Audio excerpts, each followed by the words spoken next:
For nearly 100,000 years, humans lived without cities, without writing, without kings. And yet those were the years that made us who we are. Long before civilization, our ancestors crossed deadly landscapes, followed vanished coastlines, survived ice, hunger, predators, and even other human species.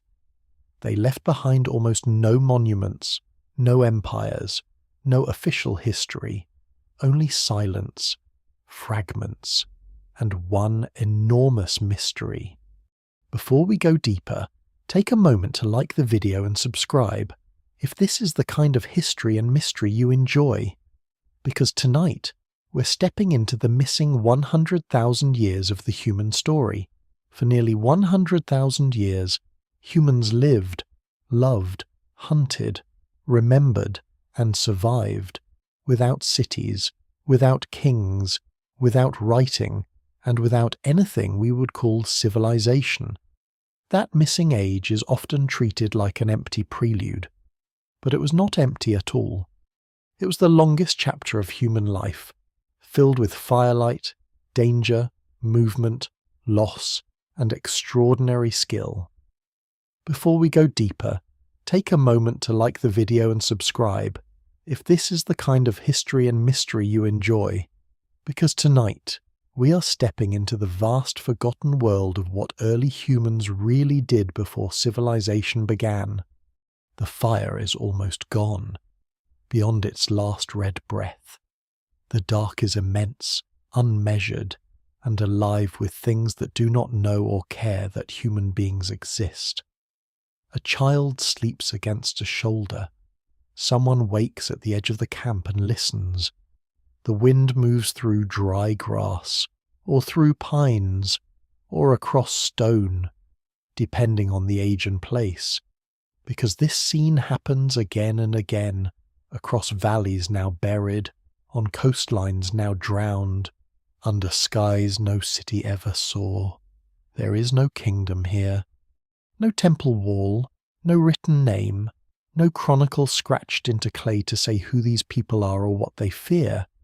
And yet this world is not empty. It is full of memory, caution, skill, hunger, attachment, habit, and planning.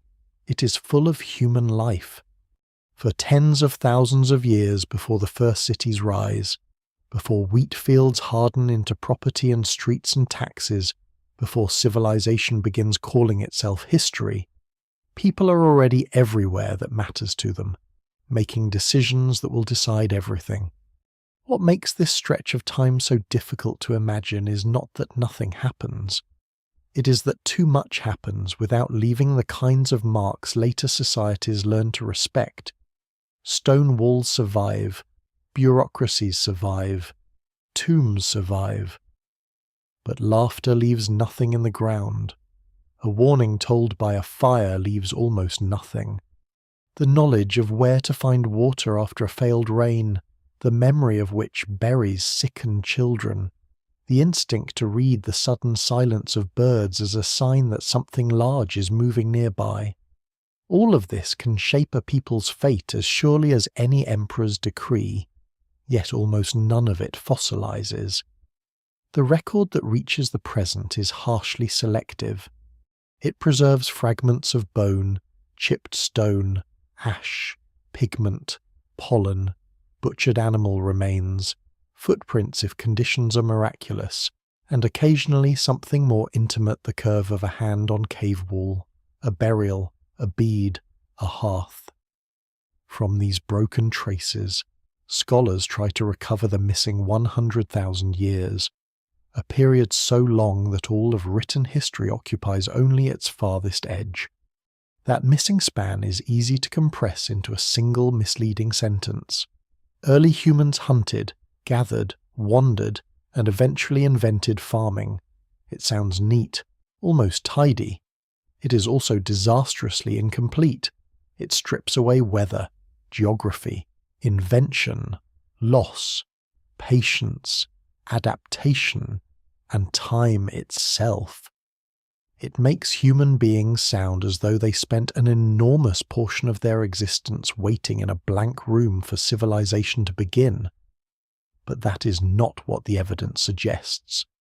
What survives in the record suggests movement on a vast scale, adjustments to climates that swing between generous and lethal, encounters with predators and with other humans, the building of social worlds complex enough to pass on skills across generations, and the slow accumulation of ways of living so successful that people endure for millennia without any need for cities at all. Civilization is not the beginning of human cleverness. It is one late arrangement among many. The deeper one looks, the stranger the proportions become. Our species, Homo sapiens, emerges long before the first states, long before the first permanent monuments, long before the first writing systems. Anatomically modern humans are already present hundreds of thousands of years ago in Africa. By around 100,000 years ago, and in some cases earlier, humans like us have faces, hands, bodies, and brains that would not seem fundamentally alien if they stood in a crowd today. They are not half-finished versions of later people. They are people. They love, lose, teach, improvise, remember, worry, and endure. They look at animal tracks in mud and understand what passed and how long ago. They notice a change in wind. They know who is reliable in danger. They carry infants through terrain that would exhaust most modern bodies within days. They are fully human in every way that matters, yet they live in a world that later ages will treat as prelude. There is a kind of arrogance hidden in that word. Prelude to what? Prelude according to whom? The first farmers do not know that they are inventing a way of life later historians will privilege. The first builders of towns do not know they are creating the benchmark against which all earlier existence will be judged as incomplete. For most of human time, the settled agricultural world does not exist, and no one is missing it. The old assumption that civilization represents an obvious and inevitable improvement has weakened considerably. Archaeology, anthropology, paleoclimatology, and genetics have complicated the story so thoroughly that the old ladder from primitive to advanced no longer holds. Some foraging societies are healthier than early farming populations. Some mobile groups possess deep ecological knowledge that later urban societies never recover. Some people live with less material accumulation not because they fail to invent complexity, but because mobility punishes excess and rewards skill, memory, and social trust instead. The evidence remains incomplete, but it increasingly points toward a human past that is not barren or waiting, but densely lived. Still, the scale of the silence remains unsettling. 100,000 years is almost impossible to hold in the mind. It is longer than any dynasty, longer than any language in its recorded form, longer than any religion in its current structure, longer than any border that exists today. It is long enough for lakes to appear and vanish, for deserts to green and dry, for coastlines to advance and retreat by distances that rewrite entire maps, for animal populations to flourish and disappear, for human groups to split, migrate, meet again, or vanish without a name. Imagine trying to summarize all life between now and an age so distant that every current nation, city, and institution is gone. And even then the analogy is too small. The missing years are not a gap because people leave no story. They are a gap because later forms of history are not built to hear the stories they left. The land remembers more than the texts do. A dry basin in one era was once a wet grassland crowded with game. A cave now inland may once have overlooked a very different valley. A shoreline where people once collected shellfish may lie beneath modern seas. drowned after the glaciers retreat. A scatter of burned bone may mean a meal, or ritual, or simply survival through a cold night. Tiny residues on a stone tool can suggest what was cut, scraped, or pierced. Chemical traces in teeth can hint at movement between regions. Ancient DNA, when it survives, reveals kinship, migration, and interbreeding that no storyteller recorded. A hand axe held in a museum case is often described as an artifact, but that word can feel too cold for what it really is, the surviving edge of a vanished intelligence. Someone chose the stone, saw the fracture lines, struck with control, balanced sharpness against durability, and carried the result through a world of risk. That object is not merely old, it is evidence of attention. Attention is one of the great invisible engines of this missing age. Before fields, before walls, before archives, survival depends on noticing. Noticing season, animal behavior, water, cloud shape, smell, spore, plant cycles, distant movement, the sound of insects changing at dusk, the slight wrongness in another person's tone when fear is being concealed. A city can outsource much of that labor to infrastructure. Early humans cannot. Their world is immediate in a way the modern world rarely is. A bad decision does not become an inconvenience. It becomes injury, hunger, exposure, death, or the death of someone else. This does not mean life is only misery and alarm. That, too, is a distortion. It means competence matters constantly. The ordinary adult human of this era likely possesses a repertoire of practical skills that many later societies forget how to value, precisely because those skills are no longer required every hour. And yet these people are not simply survival machines. The old tendency to imagine prehistoric life as one endless emergency has faded because the evidence does not support it. There are rhythms of rest, teaching, repair, play, ornament, courtship, care for the injured, perhaps music, certainly storytelling in some form, and social obligations that go beyond immediate utility. Even among highly mobile groups, a camp is more than a sheltering arrangement. It is a node of relationships. Food may be shared according to custom. Knowledge may be distributed unevenly, with certain individuals known for tracking, for healing, for memory of roots, for handling difficult stone, for reading weather. Children do not simply grow, they are taught into a world. The greatest technologies of the missing years may not be objects at all, but habits of cooperation so old and so intimate that they become invisible. There is another reason these years feel obscure. They do not end cleanly. Civilization does not arrive everywhere at once like dawn crossing a map. For long stretches, different human worlds exist side by side. Some people settle, some continue moving. Some farm a little and forage a great deal. Some build seasonal sites and return to them. Some domesticate plants or animals. Others ignore such strategies entirely because their own environments remain rich enough without them. Scholars still debate exactly why agriculture appears where and when it does, and no single explanation fully accounts for this. Climate change, population pressure, local abundance, social competition, and sheer contingency all seem to matter in different combinations. But the long age before civilization is not merely the absence of farming. It is the presence of many successful human arrangements, most of which later vanish not because they fail at once, but because climate shifts, expanding states, property systems, disease, conquest, and memory itself begin narrowing the range of possible lives. So when modern people ask what early humans did before civilization, the truest answer is both simple and difficult. They did what humans always do.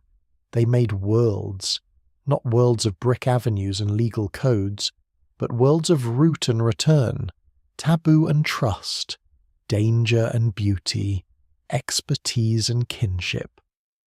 They learned landscapes so deeply that movement through them became a kind of thought. They lived inside food webs, weather patterns, and animal migrations with an intimacy later urban societies could barely imagine. They raised children who inherited not land deeds but techniques, warnings, preferences, myths, and obligations. They buried some of their dead. They adapted to coasts, uplands, forests, rivers, open plains, and cold margins. They crossed distances that seem astonishing even now. They encountered other human species. They watched ice advance, grasslands fail, lakes shrink, shorelines drown. They survived bottlenecks so severe that later humanity may still carry their marks in the body. If the first cities tempt us to imagine a dramatic beginning, the deeper truth is less flattering and more profound. By the time civilization starts building walls, humanity is already ancient. The species has already spent tens of thousands of years testing ways to live. It has already known beauty without monuments, status without thrones, memory without writing, and loss without archives. The great missing span is not a dark tunnel leading toward history. It is history, only of a kind that later civilizations are poorly trained to see. What we call the beginning is often only the moment the evidence becomes easier for bureaucratic minds to keep. To enter those missing years, then, is to practice a certain humility. It is to admit that most human life has unfolded outside the institutions we usually use to measure significance. It is to see that permanence can be a bias, not a truth. The hearth leaves less than the palace. But for most of our past, the hearth matters more. A path remembered across seasons matters more. A hand that knows where to strike stone matters more. A group that can share food through scarcity, avoid fracture under pressure, and decide when to stay or move matters more. Civilization will come later with its walls, granaries, hierarchies, and records. It will call itself advancement. In some ways it is. In others it is an amputation, cutting humans off from older competencies and deeper dependencies while giving them scale, storage, power, and fragility in return. For now, though, none of that exists. The fire is still low. The night is still wide. Somewhere beyond the edge of the camp, water moves through reeds or under ice or over stones. Someone rises before dawn because there is work to do that cannot wait for sunlight. Someone checks the embers. Someone remembers a route. Someone listens for the first birds and hears in them not atmosphere, but information. Civilization is very far away. Yet the human story is already well underway, carried not by kings or scribes, but by small groups moving through a dangerous and beautiful world, leaving just enough behind for us to know that the silence was never empty. The first great fact of this story is movement, not restless movement without pattern, and not the aimless wandering that older accounts once imagined, but movement shaped by memory, weather, animals, coastlines, and opportunity. Long before there are roads, humans are already experts in passage. They know how to leave a place without losing it entirely, how to return after a season or a year, how to carry not much in the hand but a great deal in the mind. If the missing 100,000 years has a defining rhythm, it is this steady pulse of going and arriving, dispersing and gathering again. The species does not wait for civilization because it is already occupied with a harder task, learning how to live almost everywhere. By the time this long stretch begins, Homo sapiens has already emerged in Africa, and Africa remains the deep center of the story. This is where the species forms, adapts, varies, and experiments across enormous ecological range. It is easy to forget how large and diverse that range is. Africa is not one environment but many: dense forest, open savanna, highland, river corridor, coastline, marsh, dry interior, and shifting ecotones all produce different demands and possibilities. A human group living near rich aquatic resources does not organize life in exactly the same way as one navigating drier grasslands or woodland mosaics. Even within the same continent, distance means more than mileage. A change in rainfall can redraw the terms of survival. A wet phase opens corridors, a drought closes them. Lakes expand, then fail. Grasslands spread, then shrink back. The evidence remains incomplete, but what survives in climate records, ancient sediments, and archaeological sites suggests that human movement is often closely tied to these pulses of environmental opening and closure. This matters because dispersal is not one dramatic march. It is not a single band standing on a ridge, looking outward with destiny in its chest. It is more repetitive and more human than that. One generation shifts camp routes slightly farther than before. Another follows prey into unfamiliar ground. A shoreline that becomes newly productive draws people toward it. A valley that once held water becomes unreliable, pushing families away. A social split sends one cluster outward while others remain.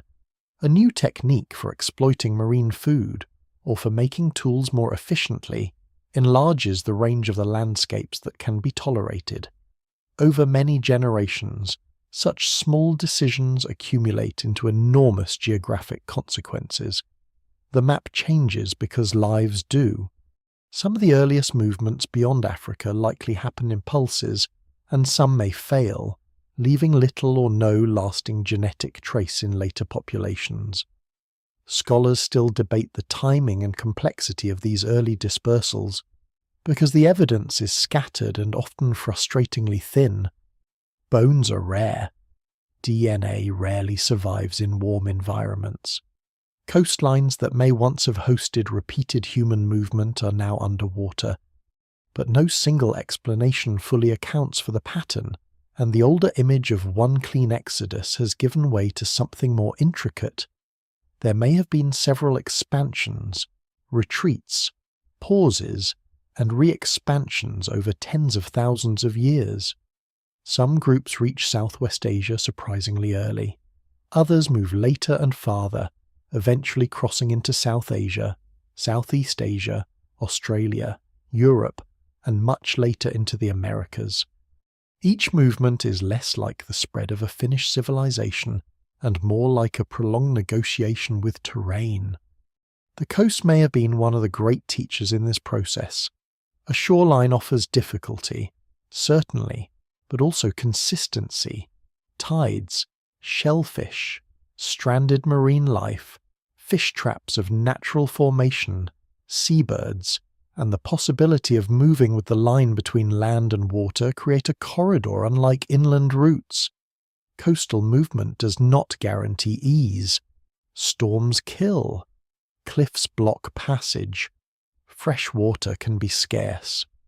Yet along certain stretches, coasts may have allowed human groups to move considerable distances while drawing on dependable food sources that did not require bringing down dangerous large game every few days.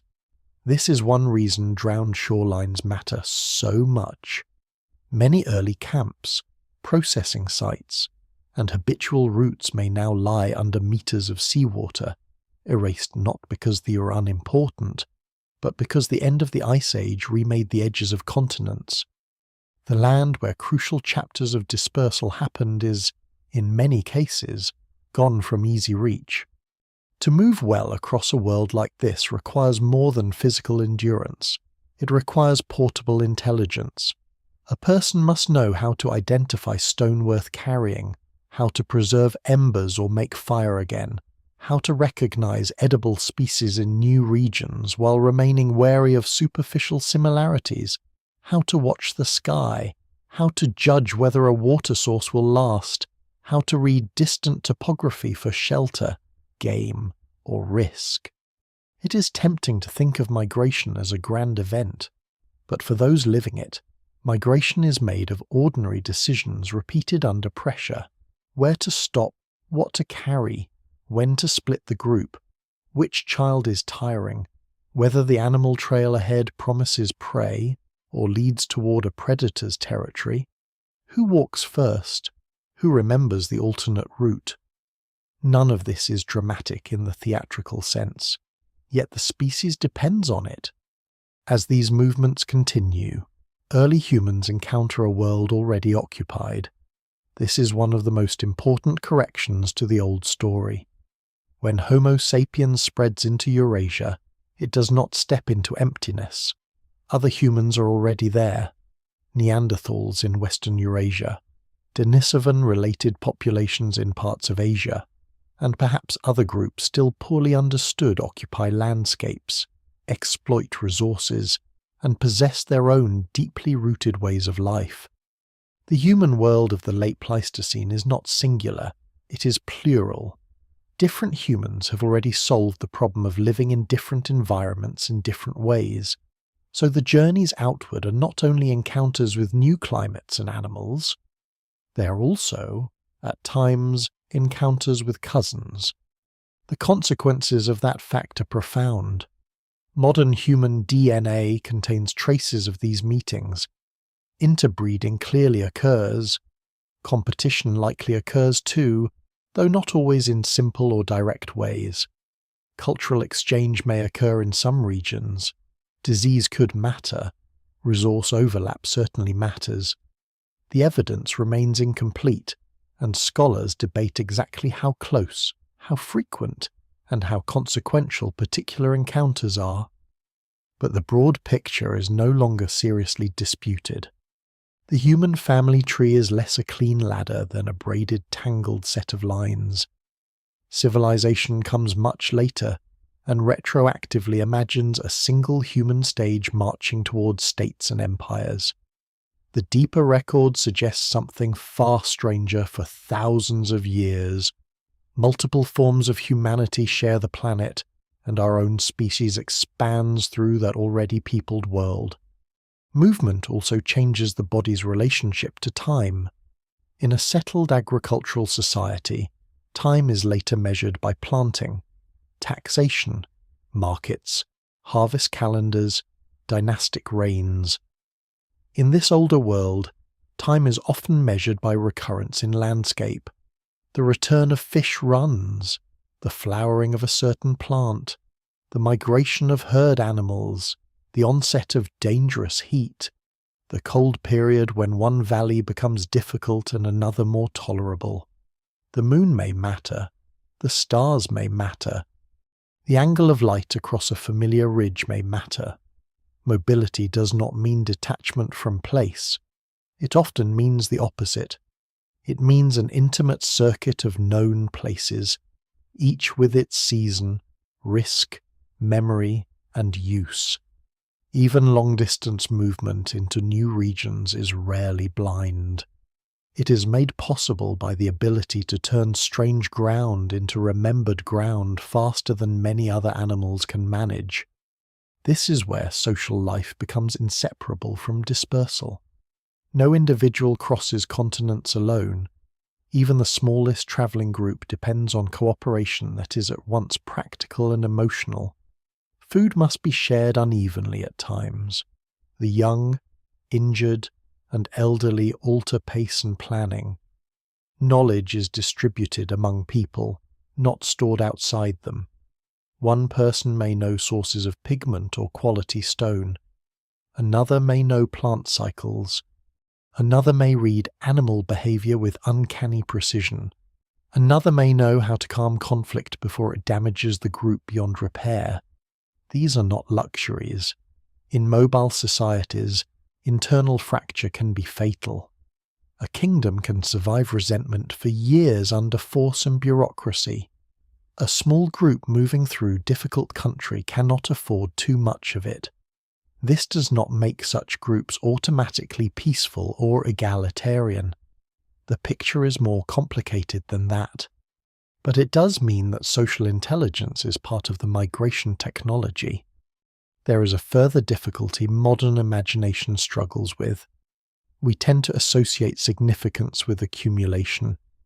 We ask what early humans built, where their monuments are, what permanent things they left. But mobility alters the logic of material life. To carry too much is to suffer.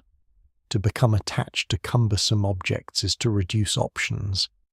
This does not mean mobile people lack sophistication.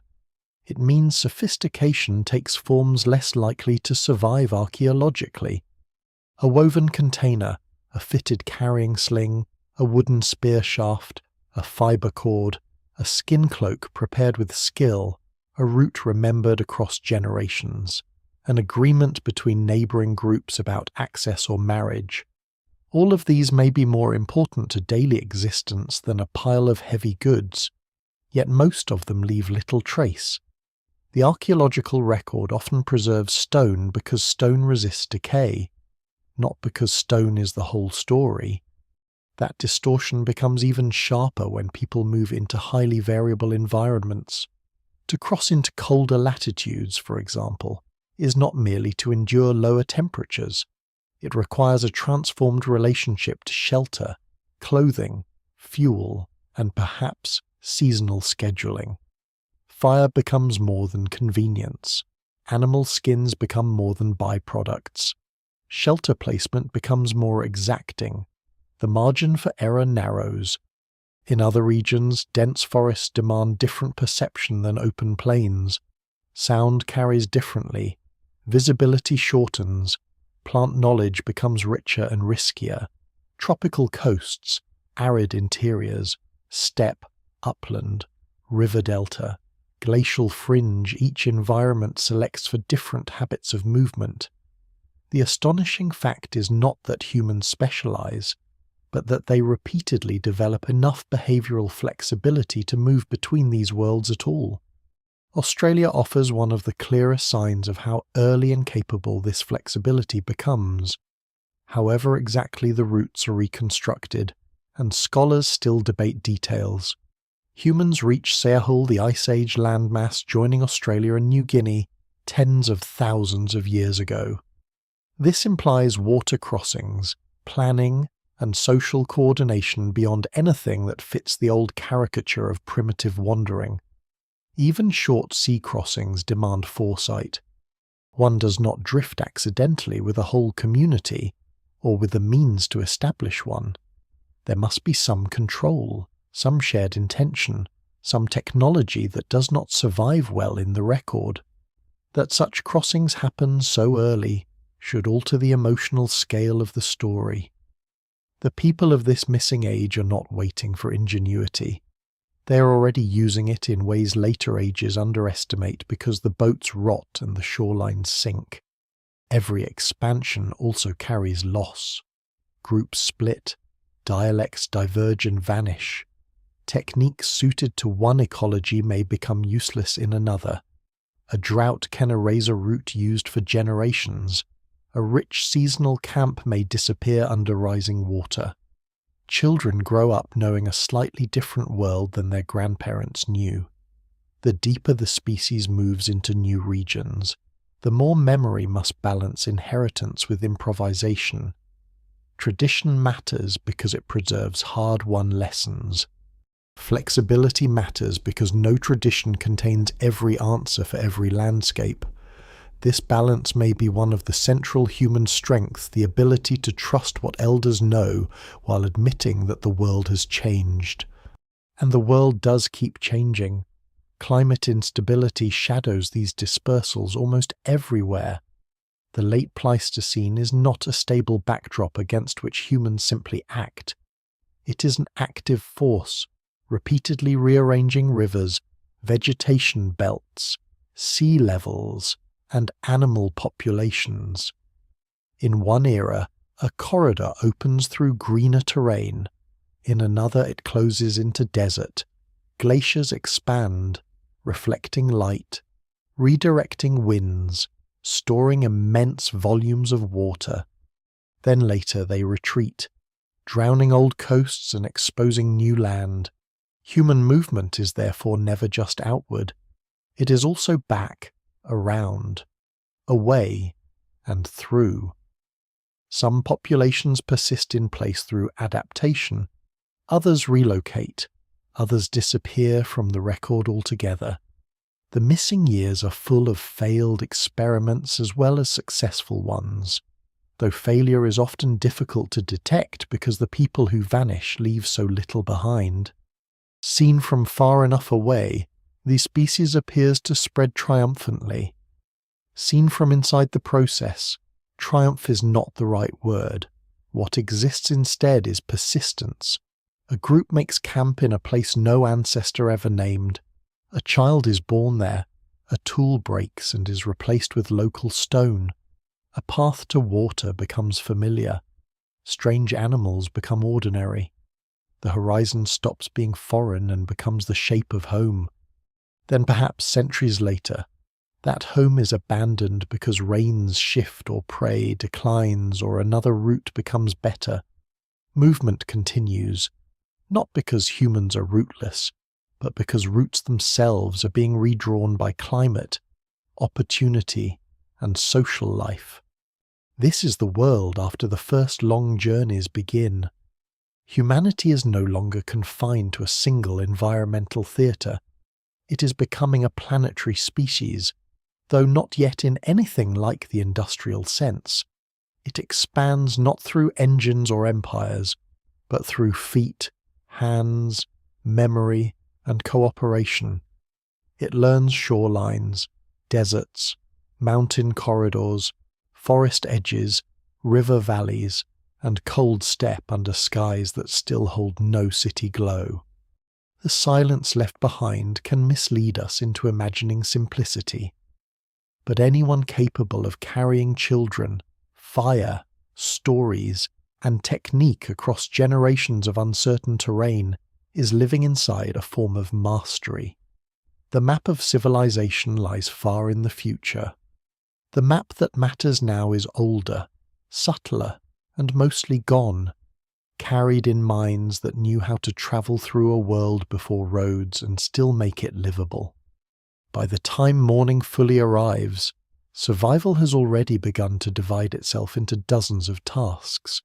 No one stands back and names them. No one writes them down.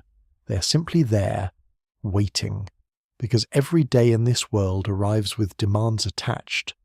Fuel must be checked, water must be found or carried, food must be searched for, trapped, dug, cut, scraped, dried, cracked, roasted, shared, or hidden from scavengers. Children must be watched before they wander too near a drop, a fire, deep water, thorn cover, or the wrong patch of plants. Tools must be sharpened, hafted, repaired, or replaced before they fail at the worst possible moment. Wounds must be cleaned as best they can be. The camp itself, even if temporary, must be readjusted to weather, smoke, insects, cold, wind direction, and whatever the night has revealed. This is not a life of occasional difficulty punctuated by long leisure, nor is it a constant shriek of crisis. It is work, repeated so often and so skillfully that much of it likely feels as normal as breathing. That is the first challenge in imagining what early humans did all day. The answer is not one grand activity, but a chain of practical acts, each linked to the next. In later civilizations, labor becomes specialized enough that people forget how many tasks are buried inside a single ordinary day. In a small mobile group, the separation between obtaining, processing, maintaining, watching, remembering, and teaching is much thinner. A person gathering edible roots is also observing tracks, noting plant condition, gauging the season, remembering where similar resources were abundant last year, and perhaps teaching a child which look-alike to avoid. A person shaping a stone edge is not merely making a tool but preparing for butchery, hide work, wood cutting, or defense. A person tending fire is managing warmth, cooking, protection, light, and social order at once. The categories modern people use to sort work into neat compartments do not fit especially well here. Daily life is braided. Food sits at the centre of this braid, but even that word is too simple. Foraging is not just collecting whatever lies nearest. Hunting is not just chasing animals until one collapses. The evidence that survives in bones, residues, wear patterns on tools, dental remains, an ethnographic comparison suggests a world of detailed dietary knowledge shaped by local ecology. Some groups exploit shellfish, fish, and coastal birds. Others rely more heavily on large mammals when available. Others draw much of their sustenance from tubers, seeds, nuts, fruits, small animals, reptiles, or insects. Many likely do all of these in changing proportions through the year. A dry season diet differs from a wet season diet. A cold margin differs from a wooded river valley. What survives in the record suggests flexibility rather than a single human menu. Scholars still debate the exact balance in many times and places, but no single explanation of prehistoric subsistence fully accounts for the variation, because early humans live in too many different worlds. The work begins before the meal. A carcass on the ground implies tracking skill, planning, cooperation, risk tolerance, and tools sharp enough to use before scavengers arrive. A basket of gathered seeds implies landscape memory, seasonal timing, patient collection, and often further processing before those seeds become edible. A dug tuber implies knowledge of where the plant grows, when it is worth the energy to extract, how to avoid toxic varieties, and how to cook or pound it if necessary. A pile of shellfish implies understanding tides, shore hazards, and the labour of transport. Even water has work folded into it. A stream that looks safe may be contaminated by animal use upstream. A reliable source in 1 month may be nearly useless in another. The task is not simply to find resources, but to find them at acceptable cost. Cost matters constantly. Every calorie spent walking, digging, carrying, or pursuing has to justify itself in the long run. This is why early human life cannot be reduced to brute force. Efficiency is often more valuable than dramatic exertion. The successful person is not necessarily the strongest, but the one who best understands where effort pays. This may be one reason why deep local knowledge matters so much.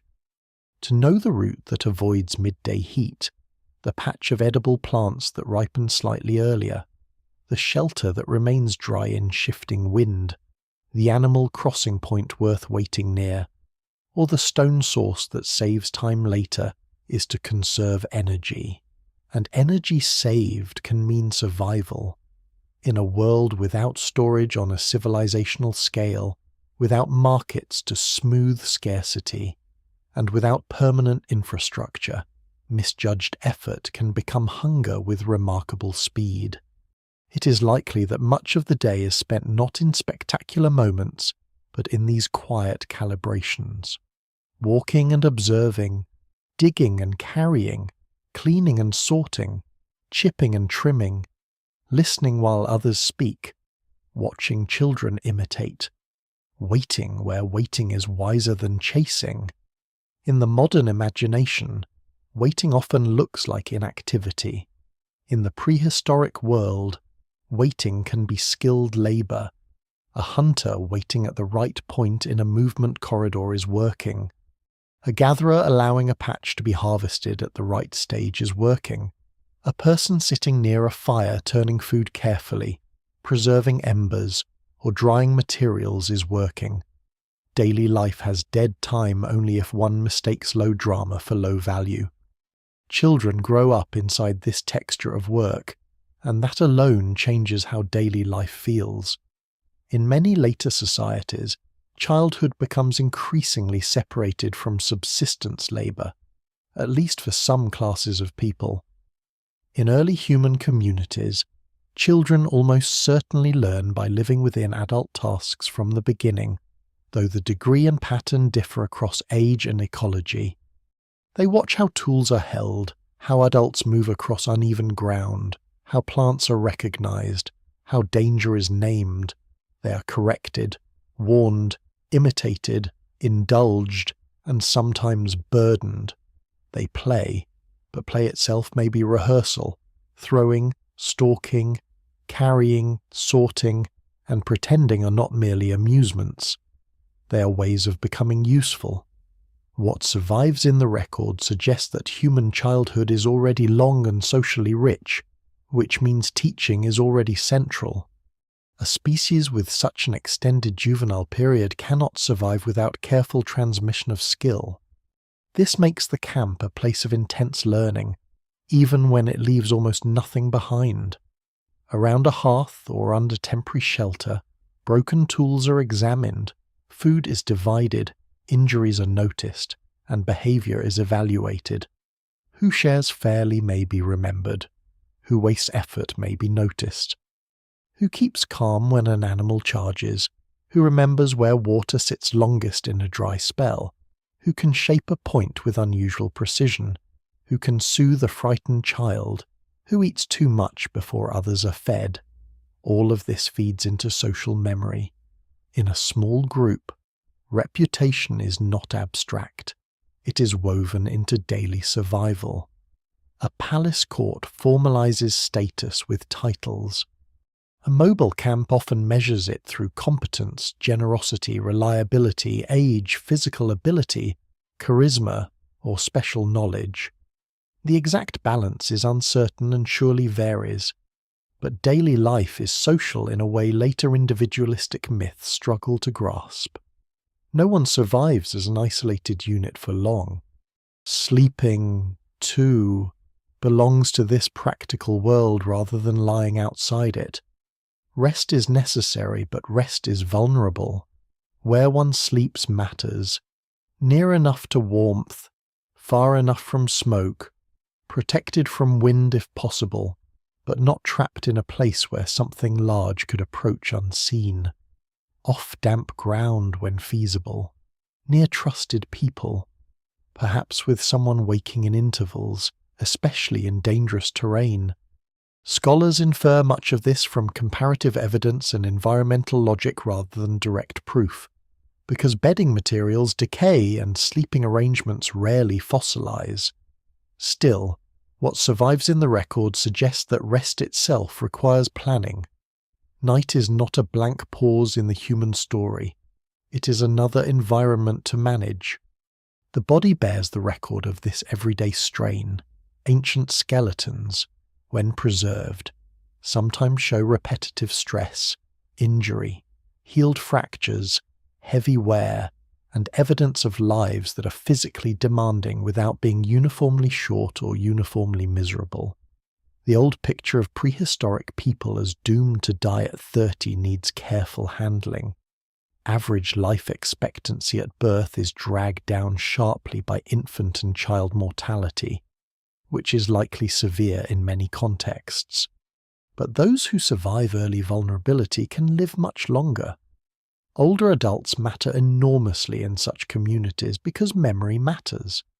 The location of seasonal resources, the signs of approaching weather, the safe way through difficult ground, the patterns of animals, the knowledge of births, kinship, conflict, and alliance, all of this accumulates in people.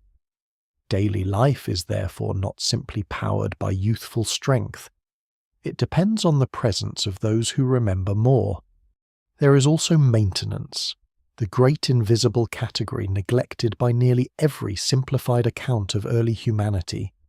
Tools do not remain sharp, bindings loosen, Carrying gear tears, skin clothing stiffens, cracks, or rots if not treated.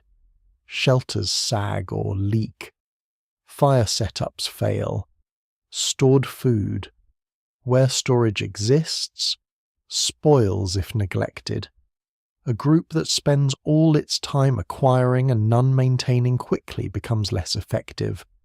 Much of civilization later rests on maintenance hidden behind servants, infrastructure, and institutions. In the missing years, maintenance is personal and immediate. One cannot forget it for long. This is why a chipped hand axe or a worn scraper should be read not only as a finished object, but as a sign of recurring work that never truly ends. The day also contains danger that arrives without warning.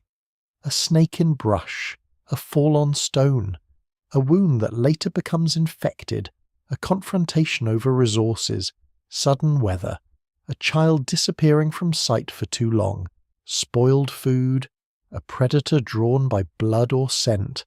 All these can tilt an ordinary day into crisis. Yet the remarkable thing is how much of human daily life seems designed to reduce exposure to these shocks. Habit is protective. Routine, in this sense, is a technology. One checks things in a certain order because failing to do so once was costly. One avoids a route at a certain hour because someone once learned why. One stores embers carefully because making fire again in wind or rain may not be easy. One teaches children the dangerous plant before the harmless one because error there is unforgiving. Daily life is not dull repetition, it is accumulated caution. At the same time, there is room for pleasure, preference, and style. This can be difficult to prove directly, but the archaeological record offers hints too persistent to dismiss. Ochre used beads, ornament, shaped objects that exceed minimal function, and later undeniable artworks all suggest that human beings do not reserve beauty for the age after farming. Even in a world of hard constraints, people likely prefer certain textures, certain colours, certain ways of arranging hair or hide or shell, certain rhythms of gesture and display. A well-made tool may satisfy not only because it works, but because it is good work. A decorated body or object may signal identity, maturity, affiliation, memory, or attraction. The evidence remains incomplete, but what survives suggests that even daily labour exists alongside aesthetic choice. Humans do not wait for surplus to become expressive. There may also be long stretches of conversation, though conversation leaves little trace beyond the consequences it produces. This is one of the greatest absences in the record. We can often infer diet better than mood, movement better than gossip, injury better than affection. Yet speech, if language is already broadly developed in the forms many scholars suspect by these late stretches of human evolution, changes daily life more than perhaps any object does. It allows instruction to become more precise, memory to become more shareable, plans to extend farther ahead, social bonds to be negotiated in finer detail, and the dead to remain socially present through story. If so, then part of what early humans do all day is talk not constantly, and not about abstractions alone, but about the ordinary matters from which a shared world is built. Who went where? What was found? What was seen? What should be done tomorrow? Who is ill?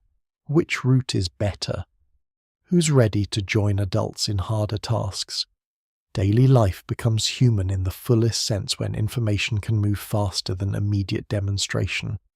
And still, for all this constant activity, there are moments when the day opens out, someone sitting after the main work, mending, someone watching smoke move upward in still air, children drowsy with food and heat, a carcass nearly finished, tools laid aside for now, light changing on rock, a bird call repeated from the same tree, a pause long enough for memory to stretch backward or forward.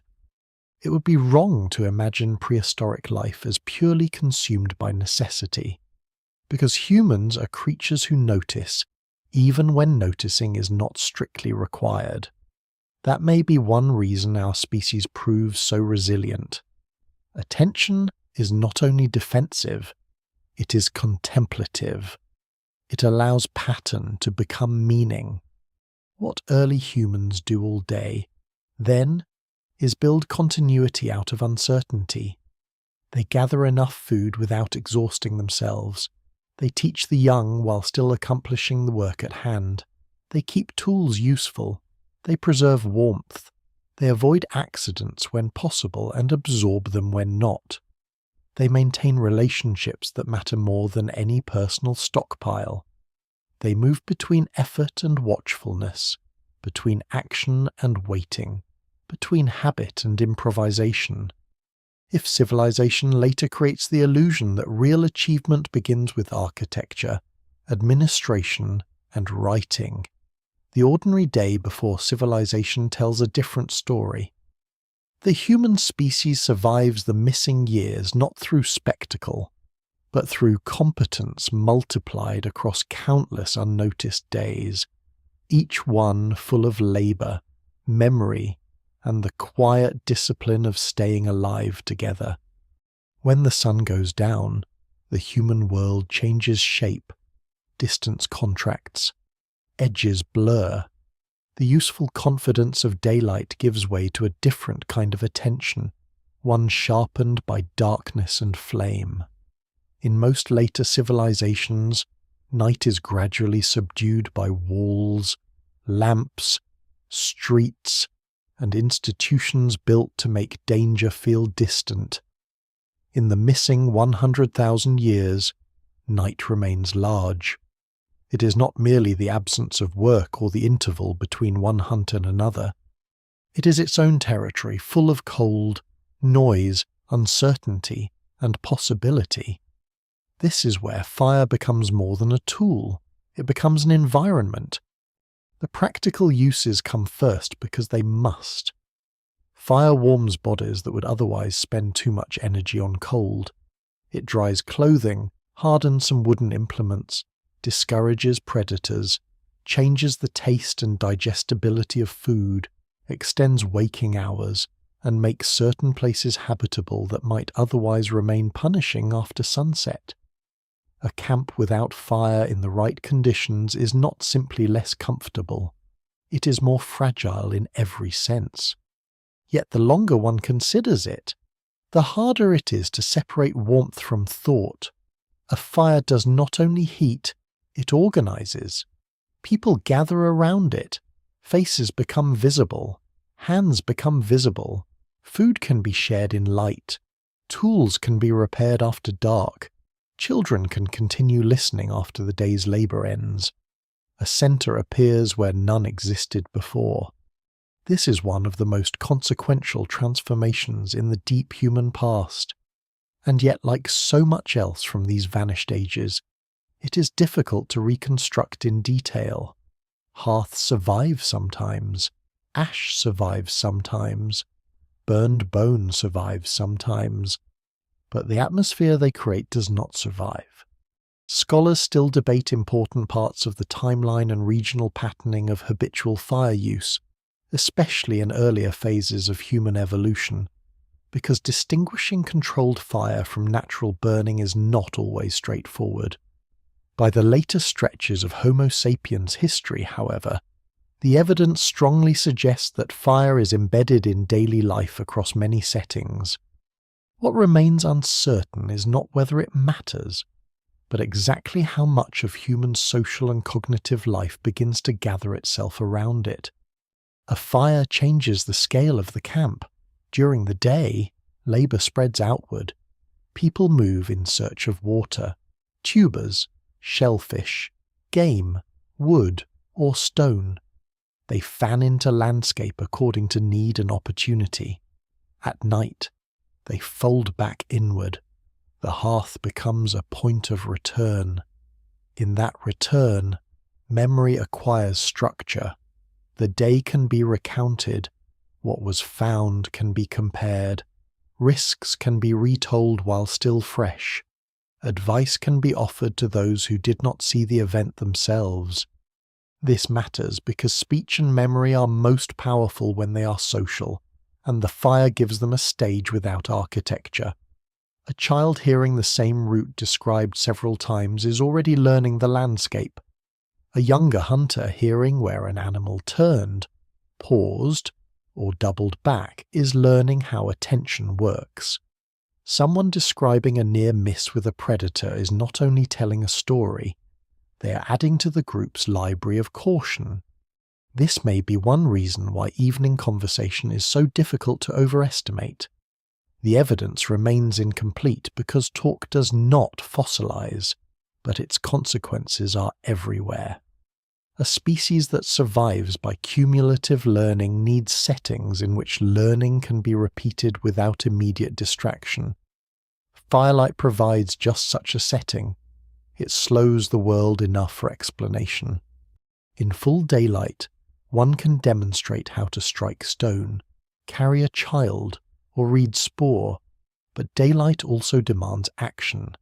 Night, under controlled flame, creates a pocket of time where the hand can show and the voice can linger.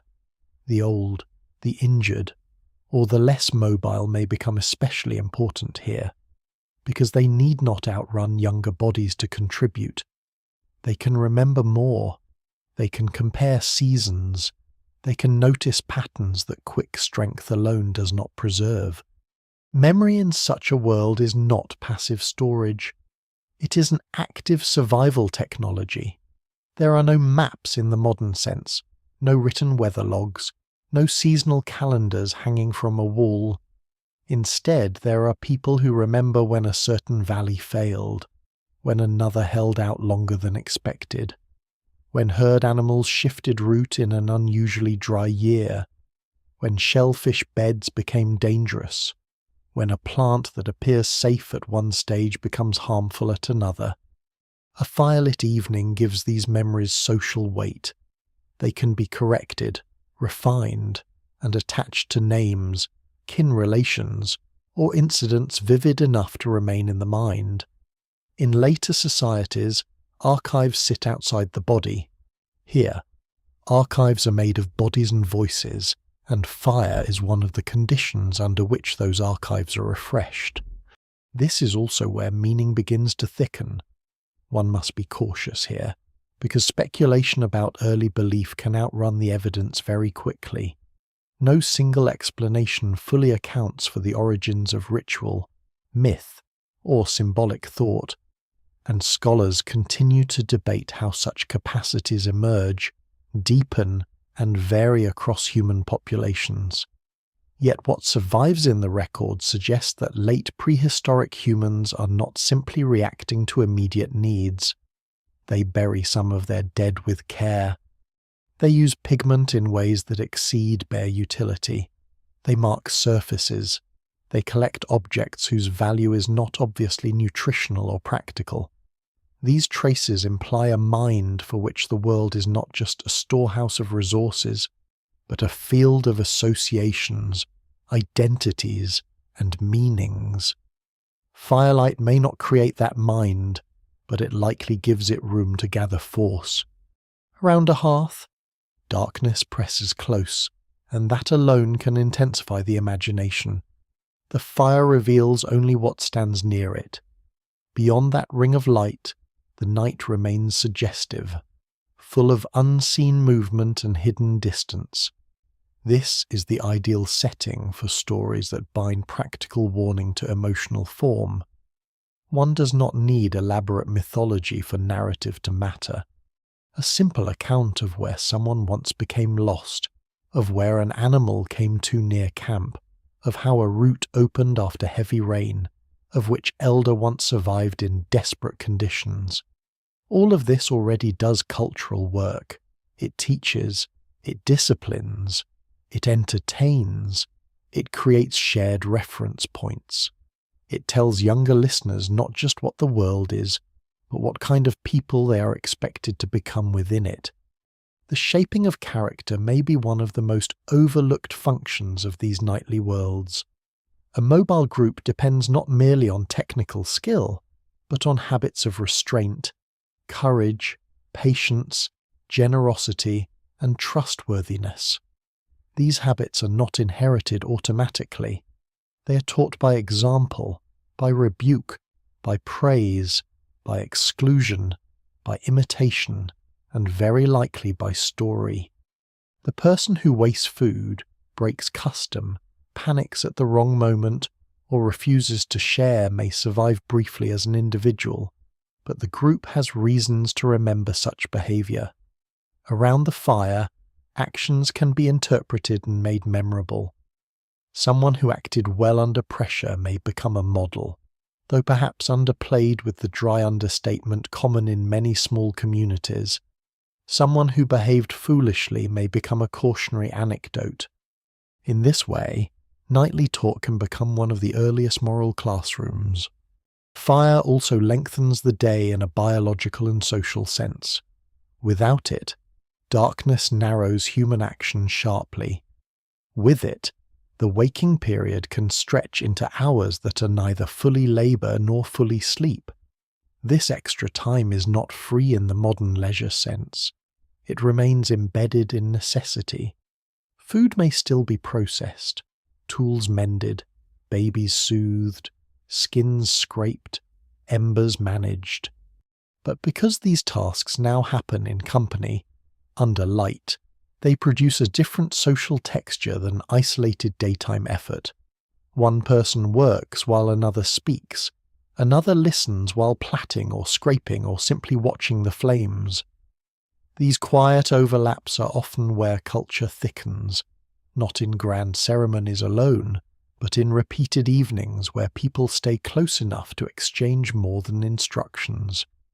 There is a striking possibility, suggested by some researchers, that firelit conversation even alters cognition in subtle ways by rewarding longer attention, shared imagination, and narrative sequencing.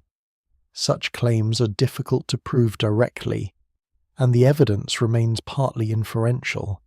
Still, the logic is compelling. Daylight tasks prioritize immediate perception and quick response.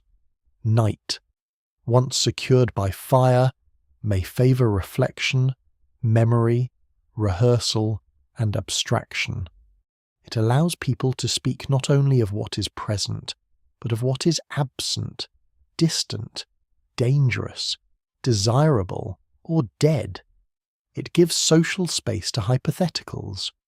What if the herd turns east next season? What if the water fails? What if that neighbouring group returns? What if we move sooner?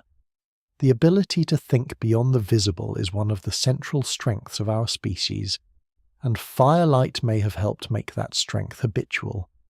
Then there is the emotional dimension, which leaves almost no direct trace, and yet may have shaped human life profoundly.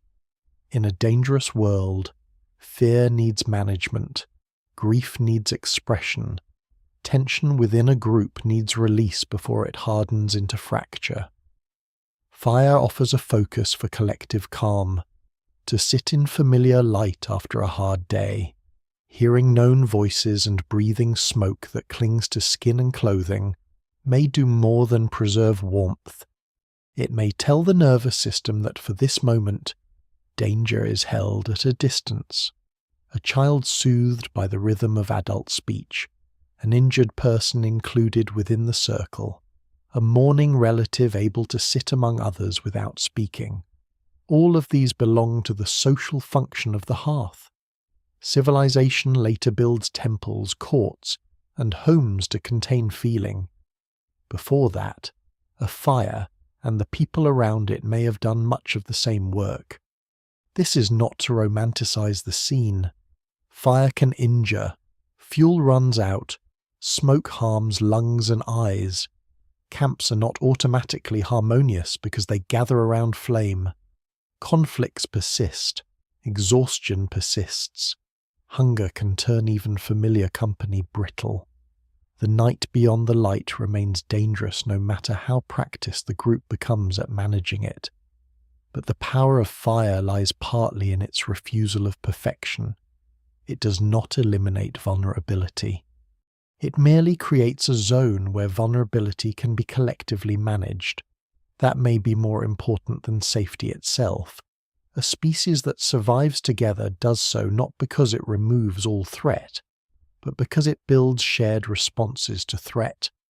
The hearth is one of the oldest of those responses.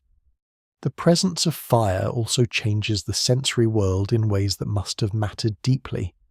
Smell becomes more layered smoke, cooked fat, singed plant matter, damp hide, heated stone, human bodies. Shadows move across faces and walls, heat pulses, fades, returns when wood is shifted. Sparks rise and vanish into dark. These are not trivial details. Human memory is tied to sensory pattern, and a repeated environment of this kind becomes emotionally charged. Certain smells may come to mean shelter. Certain crackling sounds may mean vigilance or comfort. Certain visual rhythms may become linked with stories so often heard that they structure identity. Archaeology can recover a hearth, but not the full sensory architecture of what that hearth meant. It is also possible that some of the earlier strong distinctions between ordinary time and mark time grow sharper here. A normal evening meal is one thing, the night after a death is another, the night before departure is another, the return from a dangerous hunt, the first fire in a new camp, the sharing of unusual food, the appearance of strangers, the observation of strange sky events, all could alter how a group gathers and speaks. The line between practical assembly and ritualized gathering is not always clean, and perhaps it never truly is. The roots of later ceremony may lie not in separate sacred institutions, but in these repeated moments when survival, memory, and emotion become inseparable. What survives in the record suggests that by the time civilization begins much later, humans are already creatures of story, of inheritance, of shared symbols and remembered dead. None of that appears suddenly with temples or writing. It has older fires behind it. The first archives may have been circles of listeners. The first classrooms may have been places where children learned to sit still long enough to hear something twice. The first theatres may have been walls of stone or darkness catching moving shadow. The first philosophies may have begun in practical language about weather, animals, kin, obligation, and death, spoken under flame by people who had no need to separate wisdom from daily life. And so night does not merely end the day, it gathers it, interprets it, and stores it. Under firelight, a group becomes more than a temporary arrangement of bodies seeking warmth. It becomes a remembering thing. The camp acquires depth. What happened in daylight is folded into custom, warning, affection, pride, grievance, humour, and teaching. In this way, the human past before civilization is not only a story of surviving the material world, but of creating interior worlds large enough to carry memory through generations. The fire burns low, someone adds wood, a child, half awake, hears the edge of a story and carries it forward without knowing that this, too, is part of what keeps a people alive. Long before there are crowns, written laws, prisons, tax rolls, or standing armies, human beings already have to solve the problem of how to live together. This may be one of the most misleading absences in the popular imagination of prehistory. People sometimes picture the world before civilization as socially thin, as though early humans moved through empty land in simple family units, answering only to hunger and weather. But the evidence, as fragmentary as it is, points towards something more complicated. Small groups are not the same as simple groups. A band with no palace can still contain rank, tension, obligation, humour, rivalry, affection, and memory powerful enough to shape every decision. The state has not arrived, but society already has.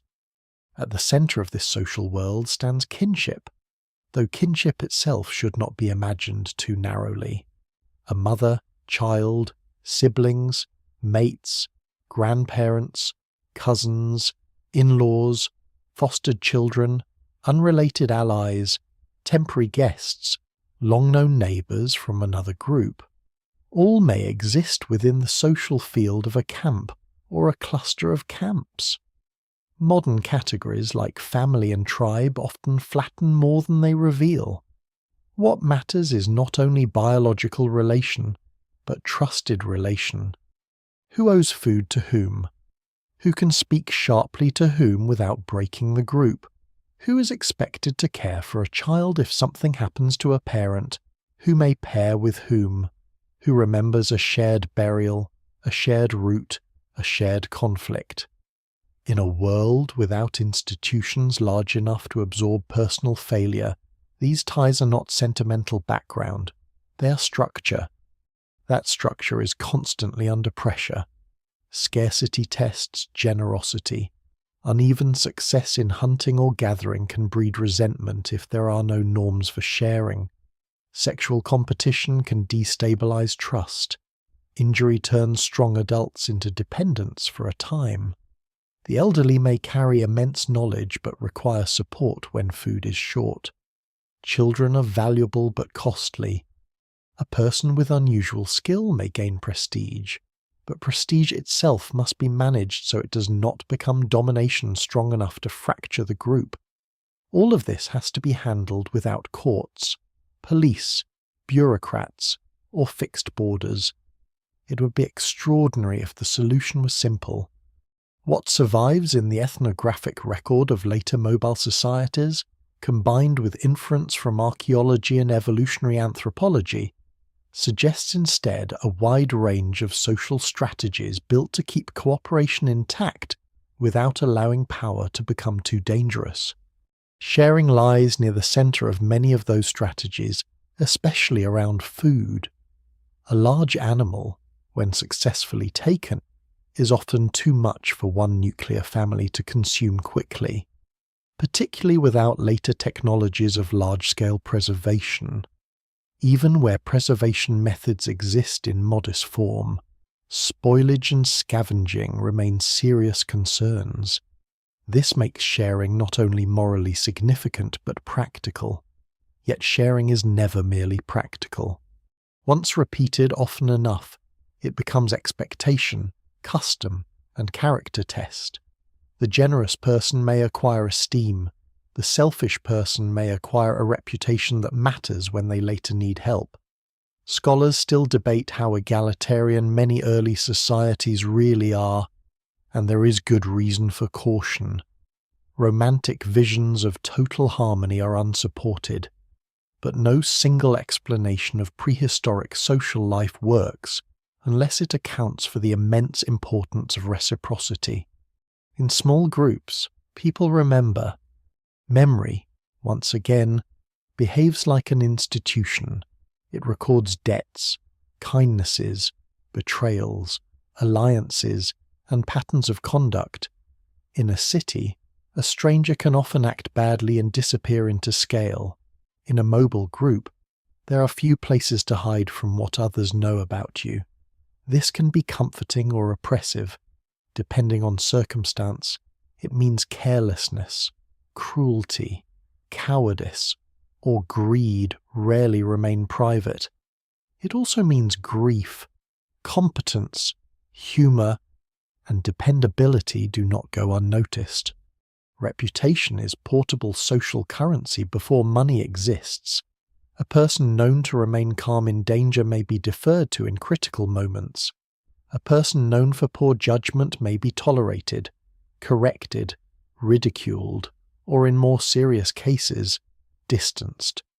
Much of the political life of pre-civilized humanity may happen at this intimate scale, where authority is situational rather than permanently institutionalized. This does not mean there are no leaders. It means leadership likely looks different from later models. The best tracker may lead a hunt without controlling the camp. An elder may guide movement decisions because of memory rather than force. A skilled healer, toolmaker, negotiator, or ritual specialist may wield influence that rises and falls depending on context. In one moment, physical courage matters. In another, patience. In another, knowledge of distant kin relations. Prestige may exist, certainly, but prestige is not identical to coercive power. Indeed, some anthropologists argue that mobile societies often develop strong mechanisms to prevent any one individual from becoming too dominant, because concentrated domination is costly in groups that depend on voluntary cooperation and mobility. Teasing, gossip, refusal, temporary fission of the group, and ridicule may all function as social breaks. The evidence remains incomplete, but what survives in comparative human experience suggests that subtle politics precede every throne. Gender almost certainly shapes this world, though here too caution is necessary. Older interpretations often assumed crude divisions: men hunt, women gather, men dominate, women remain confined. More recent work has complicated nearly every part of that picture. Different environments demand different contributions. Large game hunting may be central in some places and less so in others. Gathering can supply substantial and often more reliable calories than occasional dramatic hunts. Childcare changes mobility and risk, but childcare itself may be distributed beyond the biological mother. There is evidence in some contexts that women participate in hunting more than older stereotypes allowed. There is also strong reason to think labor is flexible at the margins, especially in small groups facing variable conditions. None of this erases biological realities such as pregnancy, lactation, or differential average strength. It simply means those realities do not automatically produce one timeless social formula. Scholars still debate the precise balance in different periods and populations because the record is too incomplete to support universal claims. Children, meanwhile, are woven into society not as passive dependents alone but as future carriers of the group. A long human childhood creates a burden, but also a possibility. It allows extensive teaching, emotional attachment, and gradual absorption into social norms. Older siblings may help care for younger ones. Grandparents may extend the survival of both children and parents by contributing knowledge and labor. This intergenerational structure may be one of the crucial features that distinguish human life from many other primates. People do not simply reproduce. They build chains of obligation around reproduction. A child belongs not only to parents but to a social field, and that field has a stake in the child becoming competent, trustworthy, and legible within the group's moral world. This is one reason conflict is so dangerous. In a small camp, open hostility cannot always be compartmentalized. A feud is not just emotional damage. It can sabotage hunting cooperation, food distribution, child safety, mating networks, and movement decisions.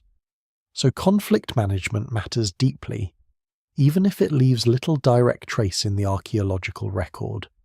Arguments may be softened through humor. Tensions may be eased by temporary separation. Marriages or exchanges between groups may stabilize relations. Elders may intervene, or conflict may turn violent, because human beings have never been free of violence. There is skeletal evidence in some prehistoric context for interpersonal injury. And it would be naive to imagine a world without assault, coercion, or killing. The question is not whether conflict exists, but how often it escalates, and what cultural mechanisms exist to contain it. No single explanation fully accounts for this because humans vary too much across place and time. but the broad truth remains: peace before civilization is not automatic. It is made, maintained, and sometimes lost. The relation between one group and another adds another layer of complexity. A camp is rarely a sealed social universe. Neighboring groups may be allies, competitors, mating partners, seasonal visitors, ritual collaborators, or threats, and often some combination of these over time. Long-distance exchange of materials like obsidian, shells, pigment, or crafted objects in later prehistoric periods suggest that humans maintain networks beyond immediate face-to-face familiarity. Such networks reduce risk. If one local environment fails, ties to another group may create options. Mating across groups reduces inbreeding. Information about movement, danger, and opportunity can travel farther than any single family walks. These relationships, however, require diplomacy long before diplomacy has a name. One must remember kinship links, obligations, slights, and rules of approach. Strangers are rarely just strangers. They stand somewhere on a spectrum between danger and necessity. This broader networked life may help explain why identity becomes meaningful so early.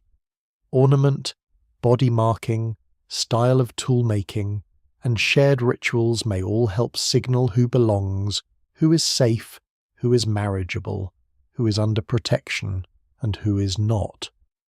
We should be careful not to impose later ethnic or national concepts onto these earlier forms, but some kind of collective identity likely matters, especially where interaction with neighbouring groups is regular.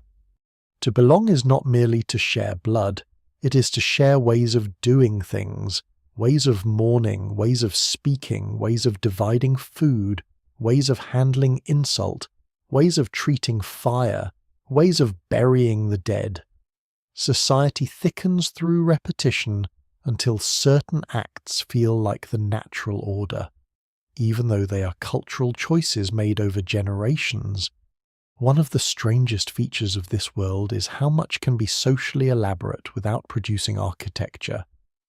We are trained to look for complexity in buildings, archives, and institutions with visible permanence. Yet a mobile camp can contain sophisticated moral expectations, distributed authority, remembered alliances, and highly structured daily cooperation without leaving a single stone wall behind. Complexity here is stored in persons and practice, not in masonry. That makes it harder for archaeology to see, but not less real. Indeed, it may make such societies more resilient in some conditions.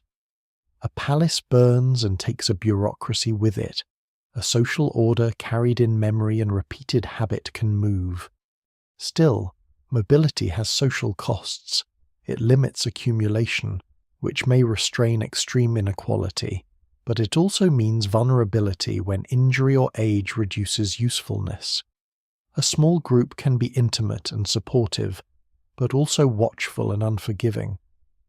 The same memory that preserves obligation can preserve humiliation. The same closeness that nurtures children can make deviation costly. The absence of formal government does not guarantee freedom in any modern sense. Social pressure can be immense. Expectations can be sharp. Reputation can narrow a life. This is important because the world before civilization should not be idealized as a lost age of perfect balance. It contains generosity and cruelty, care and exclusion, tenderness and threat, often in close proximity. Yet out of these pressures, something remarkable persists. Humans continue to build cooperation on a scale larger than immediate instinct. They share food beyond narrow self-interest. They care for injured individuals who cannot instantly repay the effort. They invest in children for years before those children become fully productive. They preserve the knowledge of elders whose physical strength has waned. They manage mating, alliance, exchange, and seasonal gatherings through custom rather than state power. They remember the dead. They tell stories that shape conduct. In other words, they create society before they create civilization. This distinction matters. Civilization later magnifies records and often hardens social life into institutions. But the basic human work of living together, with all its compromises and inventions, begins much earlier. So the world of families without kingdoms is not politically empty. It is politically intimate. Decisions are made in the shadow of hunger, weather, personality, and memory. Authority moves with circumstance. Belonging is negotiated through kinship, competence, generosity, and shared practice. Conflict threatens not an abstract order, but immediate survival. The result is a form of social life at once fragile and durable fragile, because small groups can split, starve, or be broken by bad seasons. Durable because the skills of cooperation are deeply embedded and portable. By the time the first cities claim to organize human life on a grand scale, the species has already spent tens of thousands of years solving the older and harder problem of how to keep a small world together when there is no king to command it and no wall to hold it in place. Above everything else, there is the weather, not weather in the modern sense of a forecast checked and then forgotten, but weather as sovereign force, the great silent ruler of movement, hunger, timing, and risk. Before borders, before property lines, before roads and stored grain and irrigation canals, people live under conditions where a delayed rain or an early frost is not an inconvenience, but a reordering of reality. To understand what early humans did before civilization, it is not enough to imagine camps, tools, and food. One has to imagine a life lived inside shifting systems of seasonality so powerful that they decide where people can go, what they can eat, when they must move, and how long any familiar landscape remains generous. The first mistake is to think of season merely as temperature. In the missing 100,000 years, season is a total pattern. It is the arrival or failure of rain. It is whether a marsh fills or cracks open. It is whether herd animals follow their usual route or swing unexpectedly into another valley. It is whether fish run at the same point in the river. It is whether a fruiting patch matures well or barely at all. It is whether insects become tolerable, intolerable, or suddenly useful. It is whether a path once easy to cross becomes a trap of mud, flood, heat, ice, or thirst. Human beings in this world are not simply enduring climate. They are reading it constantly, because the difference between a good season and a bad one can ripple through every layer of life. This dependence on seasonal rhythm does not make early humans helpless. It makes them attentive. What survives in the archaeological and paleo-environmental record suggests that people become extraordinarily skilled at matching their movements to ecological cycles. They know where certain resources peak at certain times. They know which locations are worth returning to only briefly and which can support a camp longer. They know when to exploit abundance quickly and when to conserve effort because the landscape is entering a lean phase. In many cases, the pattern is probably not random wandering over large territory, but structured movement through a remembered circuit. A coastline may be best in one part of the year, an upland in another, a river margin in another, a wooded edge in another. Even groups that appear highly mobile are often moving through a seasonal map rather than an empty one. That map is always vulnerable to disruption. A few failed rains can change everything. The modern world, buffered by storage, trade, and infrastructure, can forget what environmental uncertainty feels like at human scale. In the deep past, Uncertainty is personal. A valley that usually holds water may disappoint. A plant food relied upon in one season may ripen poorly. Herd animals may arrive late, thin, or not at all. One rich estuary may still produce while another declines under changing salinity or shoreline shift. This is one reason why flexibility matters more than brute persistence. The group that survives is often not the group that clings hardest to habit, but the one that knows when habit has become dangerous. Scholars still debate the degree to which climatic instability, rather than simple stability, may have sharpened human adaptability. Some researchers argue that repeated environmental fluctuation in Africa and beyond favoured behavioural flexibility, cooperation, and wider social networks. Others caution against overly neat narratives that turn climate into a single master explanation. The evidence remains incomplete, and no single explanation fully accounts for the extraordinary success of Homo sapiens. But it is difficult to avoid the broader conclusion that humans become human in a world that refuses consistency. Lakes swell and vanish, grasslands advance and retreat, forest margins shift, dust increases, cold pulses arrive, coastlines migrate. The species is shaped inside this instability. Season governs food, but through food, it also governs social life. A period of abundance allows different choices than a period of scarcity. When resources are rich and predictable, larger gatherings may be possible, mating opportunities widen, information can be exchanged. Material, pigment, shell, stone, stories, and obligations can travel. When conditions deteriorate, groups may split into smaller, more flexible units. Tensions sharpen more easily when food is uncertain. Riskier hunting may become more attractive. Long familiar routes may be abandoned. The emotional climate of a camp can shift with the environmental climate around it. It is easier to be generous when the landscape is giving. It is harder when every decision has visible cost. This may be one reason why memory becomes such a prized form of wealth. In a seasonal world, experience compounds.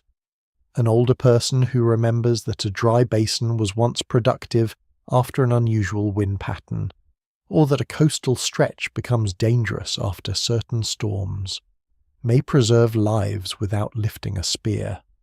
A skilled observer who notices birds changing behaviour, or the smell of coming rain, or the unfamiliar silence that precedes herd movement, is not simply perceptive. They are politically important. Whether knowledge in such a society is not abstract expertise, it is survival power. Yet it is a power often embedded in modest forms, a caution repeated at the right moment, a suggested delay, a quiet decision to turn back sooner than pride would prefer. Season also rules the body more directly than modern life often allows. In cold conditions, warmth becomes labour. Fuel must be gathered and guarded. Clothing or wrapping must be maintained. Exposure punishes mistakes quickly. In hot conditions, movement must be timed carefully. Water knowledge becomes everything, and the body's limits become social limits. Pregnant women, small children, the ill, and the elderly all transform what a group can attempt in different seasons. An optimal route for healthy adults may be impossible for a camp carrying infants or caring for injured members. Thus, environment is never encountered by an abstract human. It is encountered by a particular social body with unequal vulnerabilities, and that changes what survival looks like. There is also the problem of anticipation. To live well in seasonal systems is not merely to respond to what is happening now, it is to prepare for what is about to happen. Firewood is gathered before cold deepens. Foods are processed while still abundant. Temporary shelters are chosen with wind direction and expected rain in mind. Movement begins before water has completely failed, not after.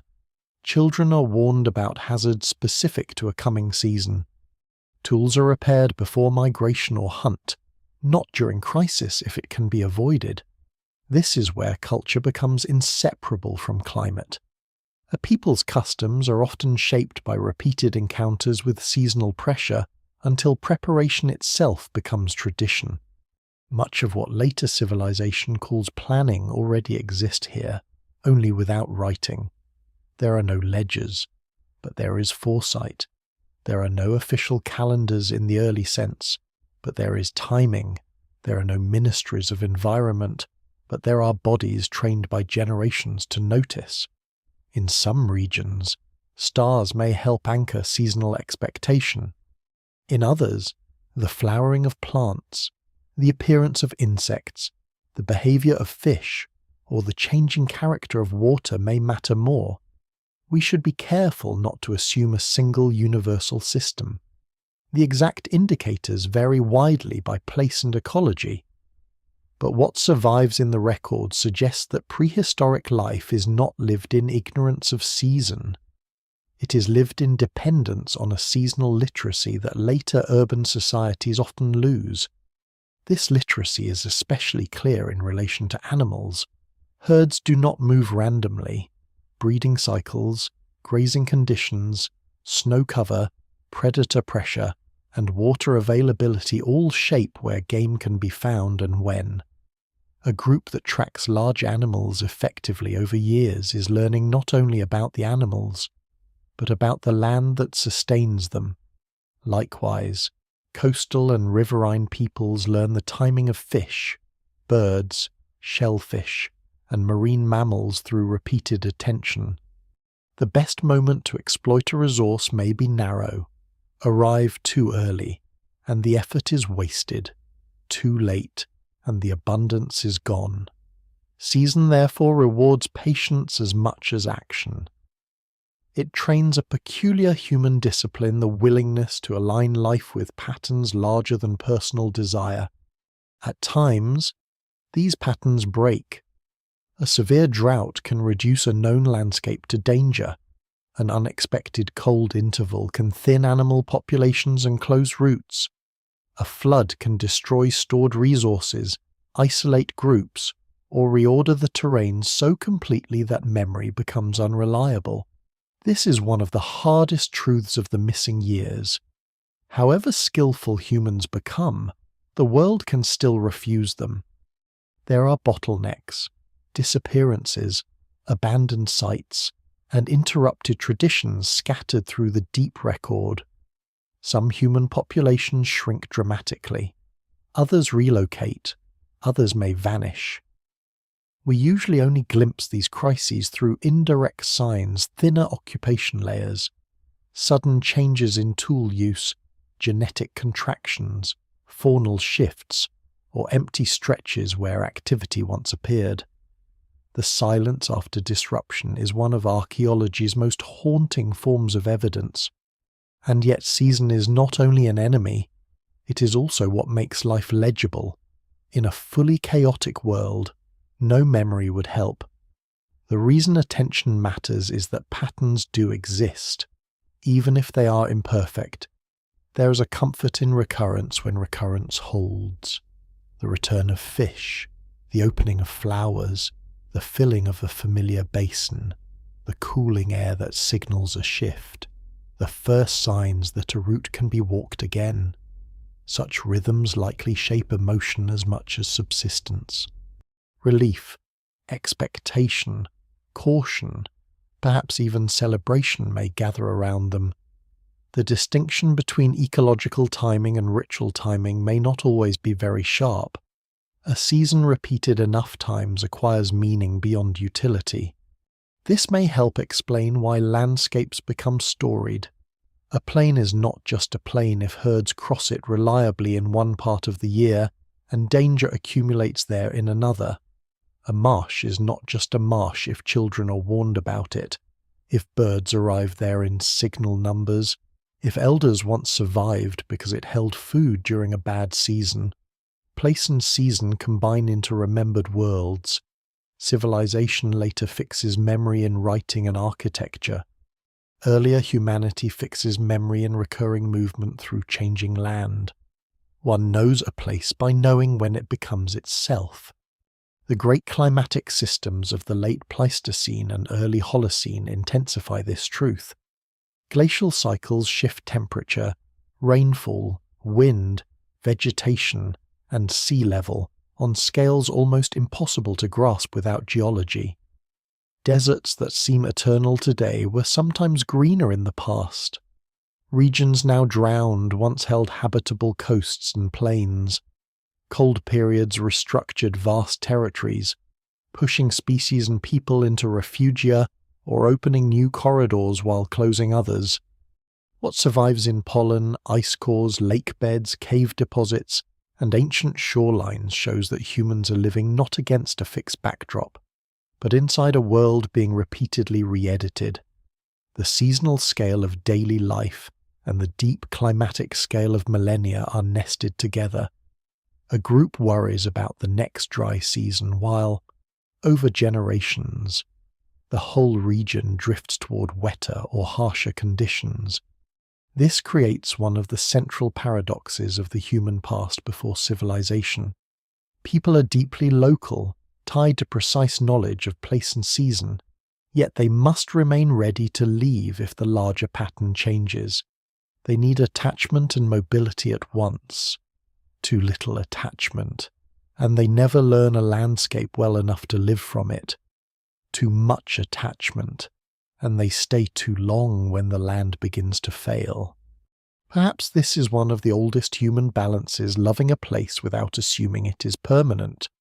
So the seasons rule everything, but not in the sense of enslaving passive victims. They rule by demanding intelligence. They rule by rewarding memory, humility, foresight, and collective flexibility. They teach early humans when to move, when to wait, when to gather, when to divide, when to risk, when to conserve, and when to trust older knowledge over present appearances. Long before a king can command a population, the rains already do. Long before written calendars order a harvest, the flowering plant and the animal trail already have. Civilization will later try to domesticate time with walls, reservoirs, granaries, and records. Before that, humanity lives under a more ancient authority, one not written in law but in cloud, river, frost, and dust, and survives only by learning how to listen. If later ages judge intelligence by what survives in stone, then the early human past is doomed to seem poorer than it was. Stone does survive, and because it does, it dominates the imagination. A hand axe in a glass case, a scatter of flakes at an excavation, a spear point lifted from sediment. These become the visible representatives of a much larger technical world. Yet the deeper one looks, the clearer the distortion becomes. What is durable is not always what is central. A sharpened stone edge may last tens of thousands of years in the ground, while the shaft it was fixed to, the cord that held it, the hand that balanced it, the basket that carried food home, the hide bag that stored valuables, the woven trap, the stitched clothing, the wooden digging stick polished by use, all vanish. The archaeological record preserves the skeleton of technology and lets the flesh decay away.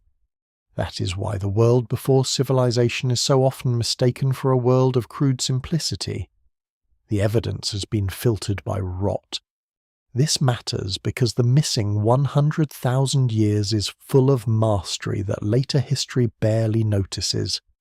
To shape good stone is already difficult. It requires knowledge of raw material, fracture angle, striking force, sequence, and purpose. A toolmaker does not simply hit rock until something sharp appears. The best results demand anticipation. The maker sees not the stone as it is, but the edge hidden inside it. Different tasks ask for different shapes. A broad cutting edge is not the same as a piercing point. A scraper is not a knife. A biface that can be resharpened repeatedly differs from a quick, expedient flake made for one purpose and discarded. The quality of stone matters, but so does transport. A beautiful tool is less useful if its raw material lies too far away to replenish easily. What survives in quarry sites, workshops, and camps suggests choices not only of craft, but of planning. And stone is only the visible beginning. A cutting edge on its own is useful, but it becomes far more powerful when joined to something else. Hafting, the attachment of stone to wood, bone, antler, or other handles and shafts, is one of those technical revolutions that can easily disappear from the record. Adhesives, bindings, fitted grooves, precise balance. All of this transforms a sharp fragment into a more durable and efficient instrument. Scholars continue to debate the timing and spread of some of these techniques in different regions, because preservation is uneven and evidence can be indirect. But no single explanation of prehistoric technology works unless it acknowledges composite tools. Humans are not merely striking flakes, they are assembling systems. That word matters. A spear is not one object. It is a system of materials, motions, and expectations. The shaft must be straight enough, strong enough, and light enough. The point must suit its target. The binding must hold through impact. The user must know when to throw, when to thrust, when to conserve it, when to recover it, and when to abandon it. A digging stick is also a system, tied to knowledge of soils, tuber depth, season, posture, and the energy cost of extraction. A carrying sling is a system linked to mobility, childcare, and load distribution. A skin garment is a system of scraping, softening, cutting, piercing, sewing, and repair.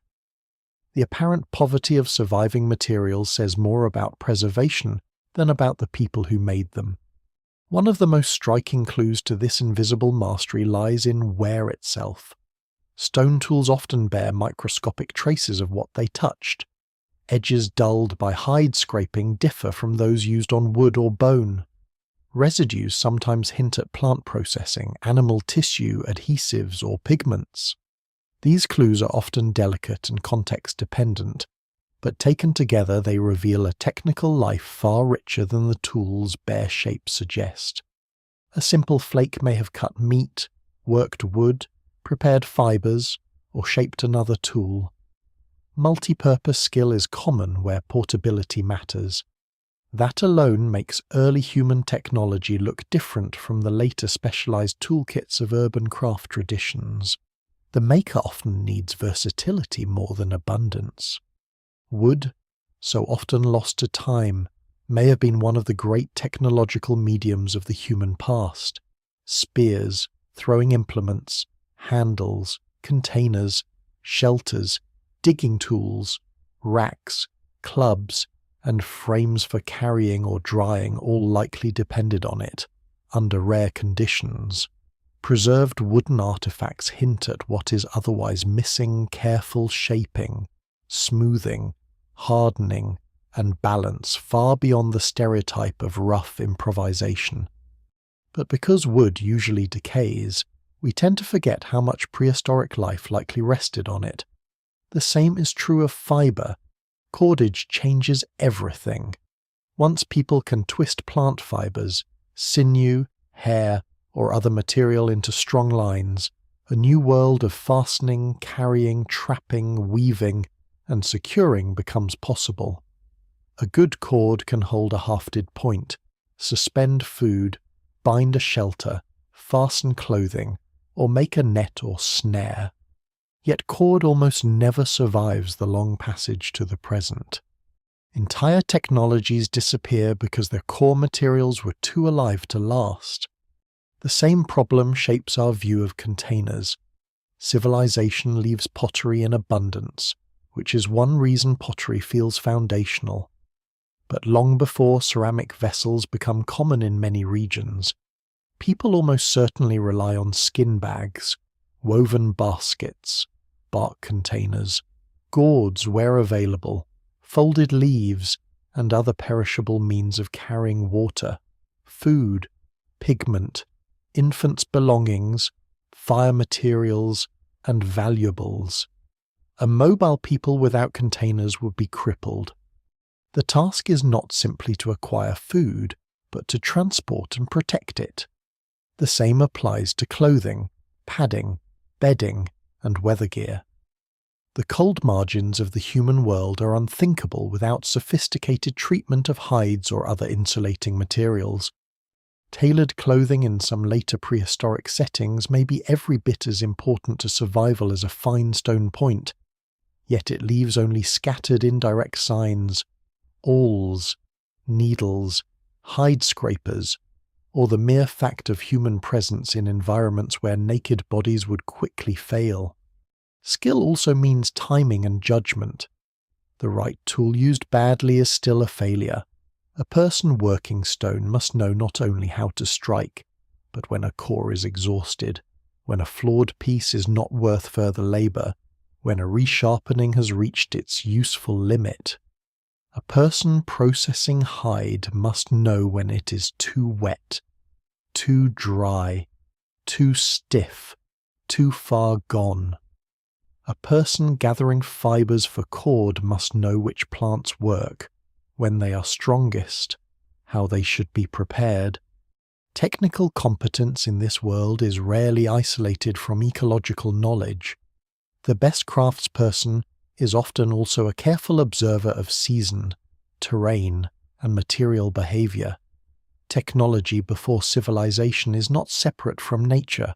It is intelligence moving through nature with intimate attention. This is one reason the old contrast between primitive and advanced collapses under scrutiny.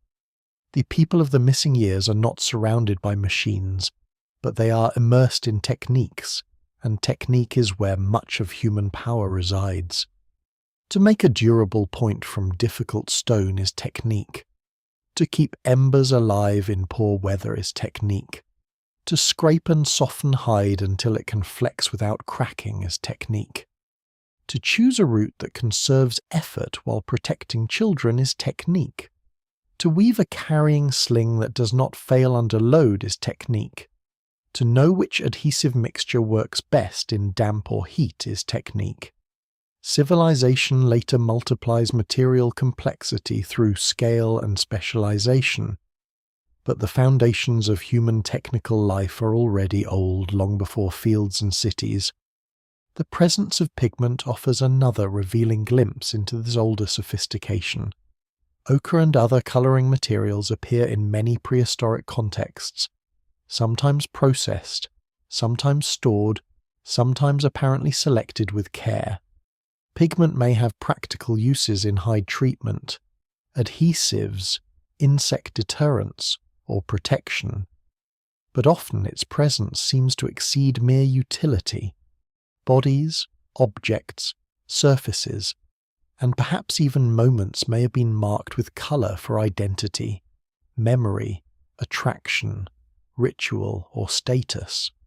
Here again, a surviving lump of ochre in the ground can look trivial until one imagines the hand that ground it, the intention that kept it, and the social meaning it might once have carried. A pigment kit is not a machine, but it signals a mind capable of planning beyond the immediately edible.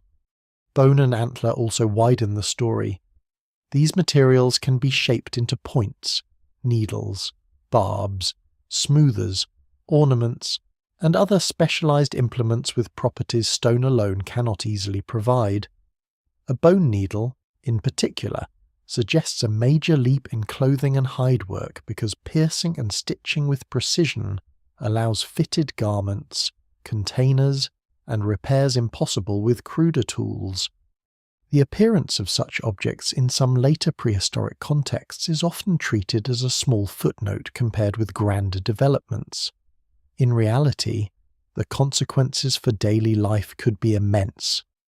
A better garment changes winter mobility, a better fitted container changes transport, a better fishing implement changes diet. Modest objects can reshape whole systems of survival. We should also remember that technical knowledge is social property before it is ever formalized.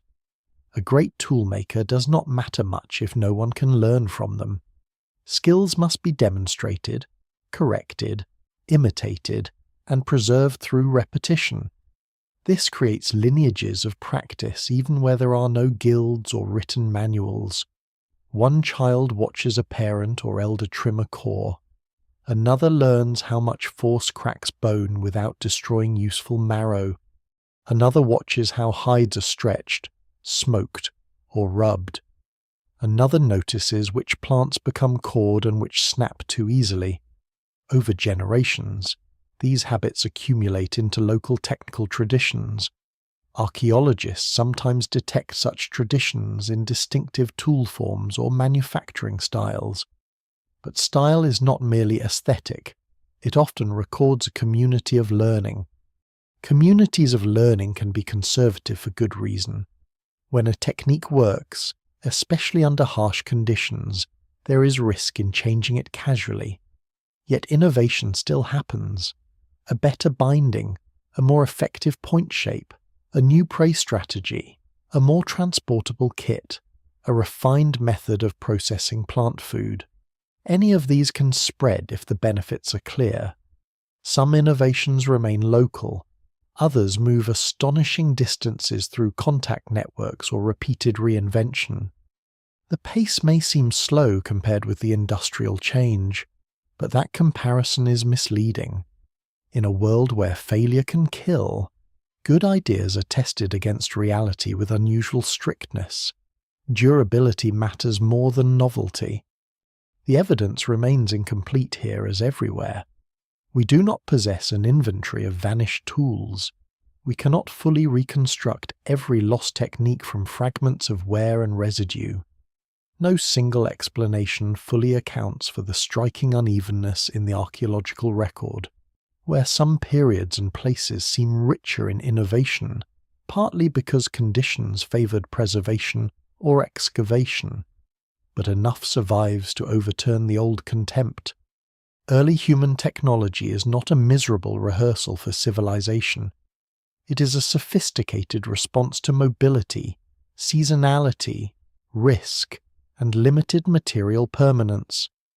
Its brilliance lies partly in how much it accomplishes with so little mass. Indeed, lightness may be one of its defining virtues.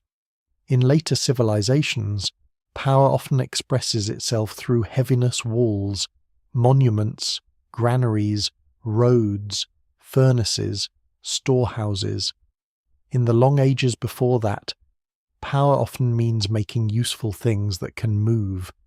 A small kit of well-chosen tools, a cache of stone at a key root, a reliable carrying system, a garment that survives hard weather, a point that flies true, a cord that does not fail.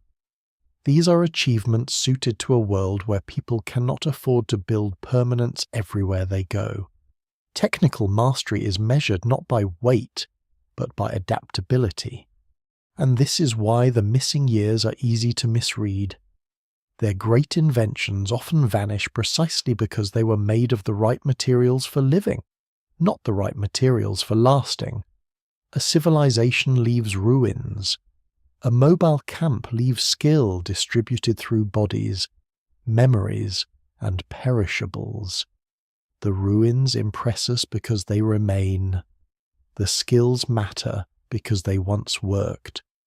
When we look at a prehistoric tool and call it simple, what we often mean is that we are seeing only the piece time failed to destroy. Behind that piece stands an entire technical world wood selected at the right season, fibers twisted into strength, hides softened by patient labor, adhesives mixed by experience, roots planned by memory, hands trained from childhood, and minds capable of fitting all these elements together without blueprint or text.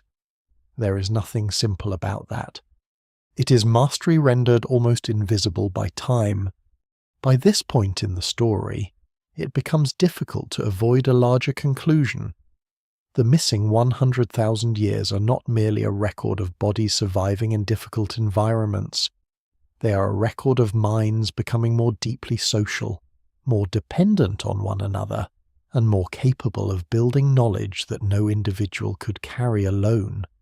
If the earlier sections belong to movement, food, weather, fire, kinship, and craft, this one belongs to the invisible structure that ties all of those things together.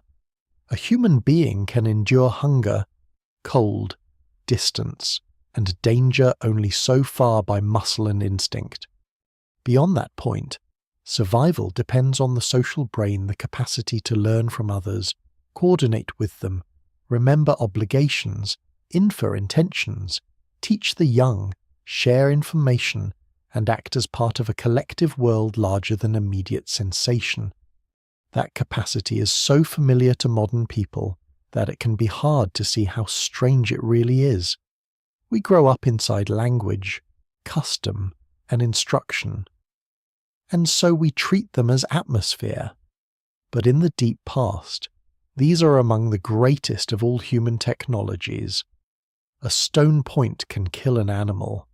A social mind can preserve the knowledge of how, when, where, and with whom to use that point, and can transmit those lessons to children not yet born when the original mistake or success took place. This is the difference between intelligence as an individual trait and intelligence as a shared inheritance. What survives in the record suggests that humans become extraordinarily good at the second kind. Language sits at the center of this transformation, though it remains one of the hardest parts of the past to pin down. Speech leaves no bones of its own, no sediment layer marked clearly enough for excavation. The anatomy of the vocal tract, the structure of the brain, the complexity of social coordination, and the evidence of cumulative culture all suggest that language in some fully meaningful form is deeply rooted in our species. The exact timeline, however, remains debated. Scholars still argue over when language reaches something like modern flexibility, and whether different aspects of it evolve gradually or in bursts. The evidence remains incomplete. Yet by the late stretches of this long pre-civilized world, it is difficult to explain human success without assuming rich communication. Too much depends on it teaching tool sequences, coordinating hunts, transmitting root knowledge, explaining danger, managing childcare, negotiating conflict, remembering kinship, and perhaps sustaining myth and ritual. Even if language is complex, a speech alone is not enough. A social brain must also read other minds well enough to function in close company. In a small group, people rarely say everything directly. One must notice tension before it breaks into conflict.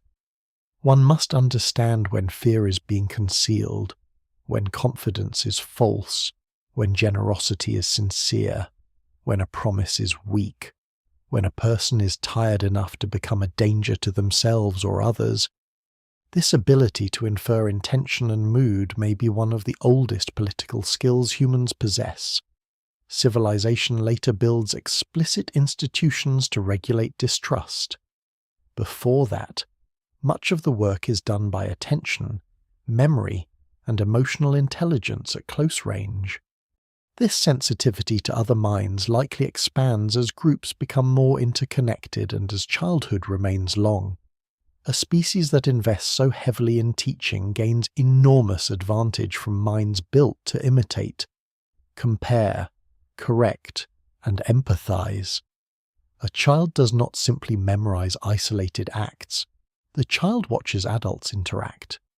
The tone of a warning, the rhythm of a task, the balance between seriousness and humor, the quiet deference shown to certain elders in certain contexts, all of this enters learning. What survives in the ethnographic and developmental record suggests that human children are exquisitely tuned to social cues. That tuning is not ornamental, it is adaptive. It allows culture to become thick enough that people can inherit whole ways of seeing the world. Teaching, then, is not a side effect of human life. It is one of its main engines. A younger person may learn by direct demonstration, by correction, by imitation, by listening, by participating at the edge of adult work before taking on more risk. Some knowledge can be shown silently. Other knowledge almost certainly requires words. The difference between two similar-looking plants may need naming. The reason a root is dangerous may depend on remembered events no child has yet witnessed. The meaning of a custom surrounding food, death, or stranger contact may have to be explained if it is to survive. Each of these acts of teaching lengthens the reach of experience. One person's lifetime becomes useful to those who did not live it. This helps explain why human societies can become culturally elaborate even when materially light. A large granary stores calories. A well-taught community stores strategies. In some conditions, the second can matter just as much as the first. A mobile group cannot carry walls with it, but it can carry norms, stories, songs, warnings, ritual acts, and sequences of craft. These are forms of portable order. They stabilize behavior without needing stone foundations. The deeper the record is examined, the more likely it seems that one of the great strengths of Homo sapiens is not raw inventiveness alone, but cumulative culture, the tendency for useful behaviors, symbols, and techniques to be preserved, elaborated, and transmitted across generations. Cumulative culture depends on trust, not perfect trust, because humans have never lived free of deception, envy, rivalry, or selfishness. But enough trust that information can circulate without collapsing at every turn. If no one believes anyone else, then teaching fails, coordination fails, and shared planning fails. This may be one reason why social norms around generosity, honesty, bravery, patience, and restraint matter so deeply. They are not merely moral decoration. They protect the channels through which knowledge moves. A person known to mislead others or hoard critical information is dangerous not only emotionally but structurally. They weaken the group's collective intelligence. Cooperation on larger scales also likely grows from these same foundations. The farther humans move across difficult landscapes, and the more variable the climate becomes, the more useful it is to sustain relationships beyond the immediate camp. Marriage ties, exchange partnerships, ritual visits, seasonal gatherings, and remembered obligations between groups create a wider social field. This wider field serves as a buffer against local failure. If prey vanishes in one area, or drought bites hard, allies elsewhere may matter. If a group becomes too small, external ties preserve reproductive and social viability. What survives in the archaeological record through long-distance movement of raw materials, decorative items, or shared stylistic patterns hints at this kind of broader connectivity. The social brain is not just for living with the same 20 or 30 people. It is for navigating layered networks of familiarity and difference. One of the most remarkable consequences of this may be the expansion of symbolic life. A symbol is useful precisely because it allows many people to hold the same meaning in mind. A bead, pigment mark, body ornament, carved motif, repeated gesture, or burial act can say who belongs, who mourns, who remembers, who is mature, who is dangerous, who is allied, who is under protection, or who stands apart. The exact meanings are often unrecoverable, and we should resist the temptation to invent elaborate certainties. Still, the widespread appearance of symbolic behavior in later prehistoric contexts strongly suggests minds capable of inhabiting shared abstractions. This is not trivial. It means humans are increasingly able to organize life not only around immediate physical needs, but around collectively imagined categories. Collectively imagined does not mean false, it means socially real. Kinship itself is partly imagined in this sense, extending obligation beyond what direct instinct alone would require. Taboos are imagined, yet they can regulate behavior powerfully. Ritual danger is imagined, yet the fear attached to it may alter decisions as surely as any physical threat. Group identity is imagined, yet it shapes marriage, exchange, and conflict. Civilization later formalizes imagined orders into states, religions, law codes, and currencies, but the roots of all that likely lie here, in smaller communities where shared symbols begin to coordinate action. There may also be cognitive cost to this expanding social world. A richer symbolic life can intensify exclusion as well as belonging. A stronger sense of in-group identity may sharpen hostility toward outsiders. Better memory of social slights may prolong conflict. More sophisticated language makes lying more effective as well as teaching more precise. Human intelligence is rarely morally pure. It opens possibilities in several directions at once. The same social brain that can care for the injured can also manipulate reputation. The same symbolic power that can bind a community can mark another community as threatening. No single explanation fully accounts for the moral texture of early humanity, because the species seems to carry both generosity and cunning very early. Still, on balance, the broader pattern is hard to miss. Social intelligence magnifies human adaptability more than any single anatomical feature does. A person alone with excellent tools remains vulnerable. A group with middling tools but strong coordination, memory, and teaching may outperform them over time. This is why the social brain deserves to be treated as infrastructure before infrastructure exists. It carries information, distributes labor, preserves norms, and absorbs shocks. When someone dies, others still know enough to continue. When one technique fails, another may survive in the group's memory. When children are orphaned, they may still be raised within the community. This redundancy is one of the great advantages of human social life. Knowledge is spread across persons rather than trapped in one. Music may belong somewhere inside this expanding mental world as well, though here the evidence is especially elusive. Rhythmic sound, chant, coordinated movement, and song could all strengthen memory, soothe children, regulate work, or create emotional unity.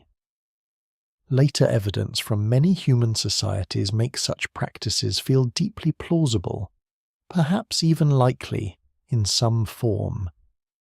But the record is thin, and certainty outruns what can be demonstrated. It is enough to say that humans are creatures unusually sensitive to rhythm, repetition, and patterned sound, and that these capacities could easily have reinforced teaching and collective emotion long before written language ever existed. The same is true of story. Story is not just entertainment. It compresses memory into a form that sticks. A list of warnings may be forgotten. A vivid account of what happened to a person on a certain ridge in a certain season may endure.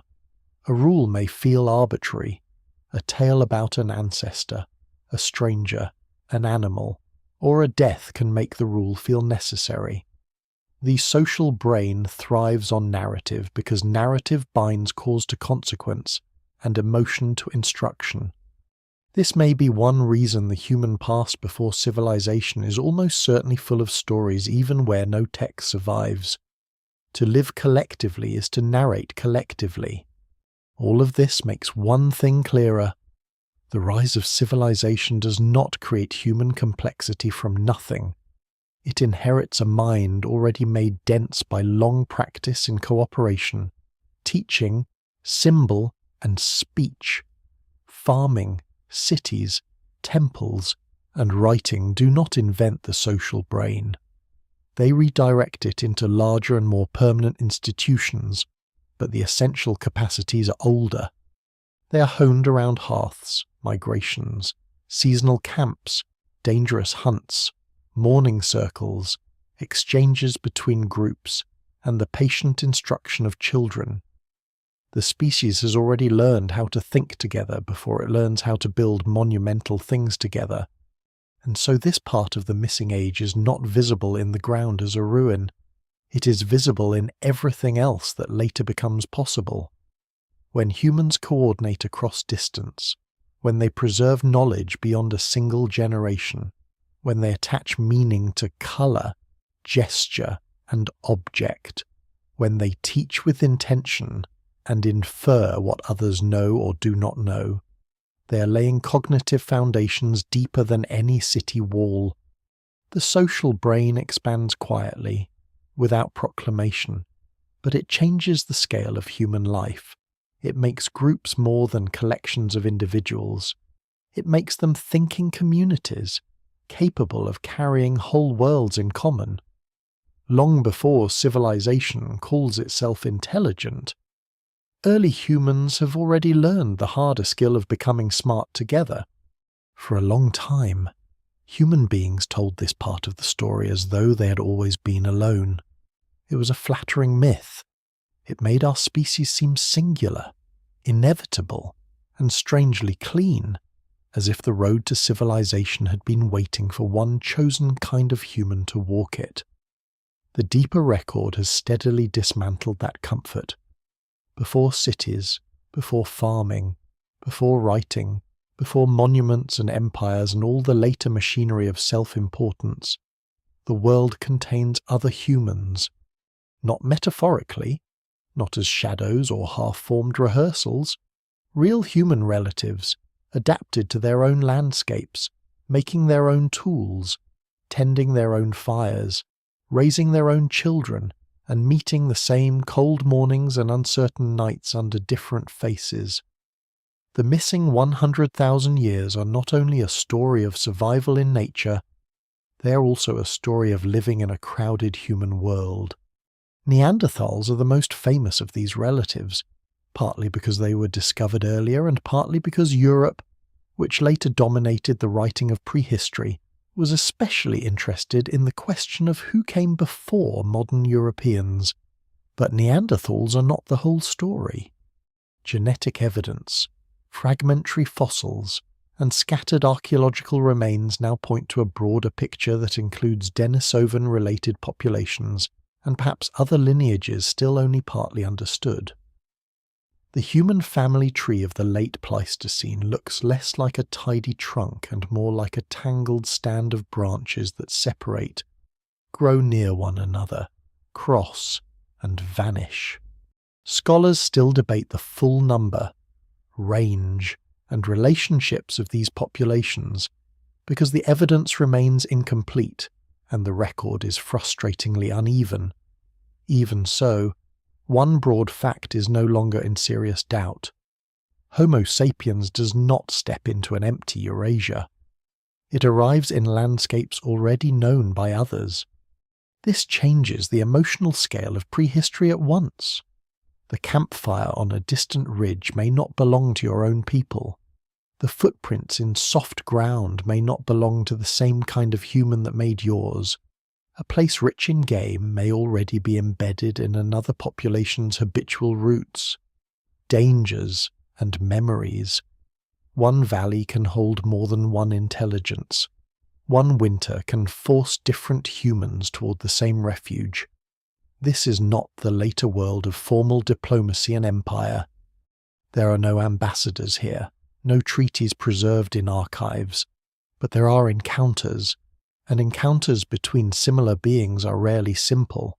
They may contain curiosity, fear, imitation, violence, avoidance, attraction, exchange, and misreading in unstable combination. Neanderthals in particular are now far harder to dismiss than older narratives allowed. For generations they were presented as brutish, dim, doomed creatures, a convenient foil against which modern humanity could congratulate itself. That portrait has steadily collapsed. What survives in the archaeological record suggests they are highly capable hominins with substantial brains, sophisticated stone technologies, strong adaptation to difficult Ice Age environments, probable care for injured individuals, strategic hunting abilities, and perhaps symbolic behavior in at least some contexts. There is debate around the interpretation of specific finds, and no single explanation fully accounts for the variation across Neanderthal populations over vast stretches of time and territory. But the old caricature no longer holds. They are not a failed draft of us. They are another form of humanity.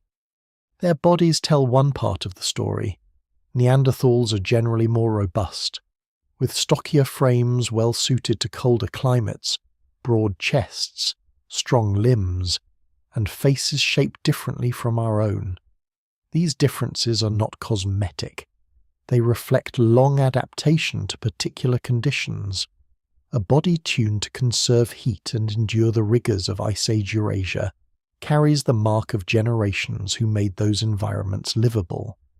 To meet such people, if one belonged to early Homo sapiens moving into Western Eurasia, would not be to meet monsters. It would be to meet recognizable others whose difference is unsettling, precisely because it is close enough to feel intimate. That intimacy matters. Modern humans outside Africa still carry Neanderthal DNA, and in parts of Asia and Oceania many people also carry genetic traces linked to Denisovan-related populations. Interbreeding happened. Whatever else the encounters involve, they are not defined only by exclusion or extermination. Bodies meet bodies. Kin lines cross. Children are born who carry ancestry from more than one human lineage. This is one of the most profound revisions in our understanding of the prehistoric past. For centuries, people imagined species boundaries here as hard and clean. Ancient DNA has made them messier and therefore more human. The evidence suggests not a single story of conquest, but a long series of contacts of varying intensity across different times and places. Exactly how those contacts feel is harder to know. The record does not preserve a clear script. Were some meetings brief and violent, others cautious and cooperative, others intimate and sustained? Almost certainly. Did early modern humans learn things from Neanderthals or other populations?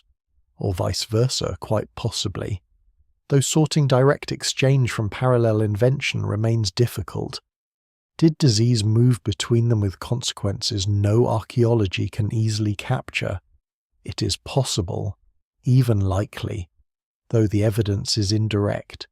Did competition for prey, shelter, or territory matter? Almost certainly in at least some cases. The temptation is always to force a single moral narrative onto the relationship, either one of noble coexistence or one of ruthless replacement. The truth is likely more unstable and more regional. Human beings, even closely related ones, do not behave the same way everywhere. This is where ecology enters the story again. Encounters do not occur in abstraction. They happen in particular landscapes under particular pressures. A harsh glacial margin allows less room for sharing than a rich and seasonally abundant corridor. A period of environmental stress narrows generosity. A newly opened zone may reduce friction for a while. Two groups using slightly different prey strategies might overlap without immediately colliding. Or one might arrive with social networks, technologies, or demographic momentum that gradually shift the balance. Some scholars argue that Homo sapiens may have held advantages in broader exchange networks, greater symbolic cohesion, higher reproductive rates, or more flexible subsistence patterns in certain environments. Others caution that such explanations can become too broad or too self-congratulatory if they are not closely tied to local evidence. The evidence remains incomplete, and no single explanation fully accounts for why some other human populations disappear while ours persists. The disappearance itself remains one of the great haunting facts of prehistory. Neanderthals vanish. Denisovan-related populations vanish as distinct groups, even though fragments of their ancestry remain in later people. Other archaic humans, some barely known at all, also fall silent. The old habit was to imagine sudden replacement, as if one superior species simply swept across the map and erased the rest.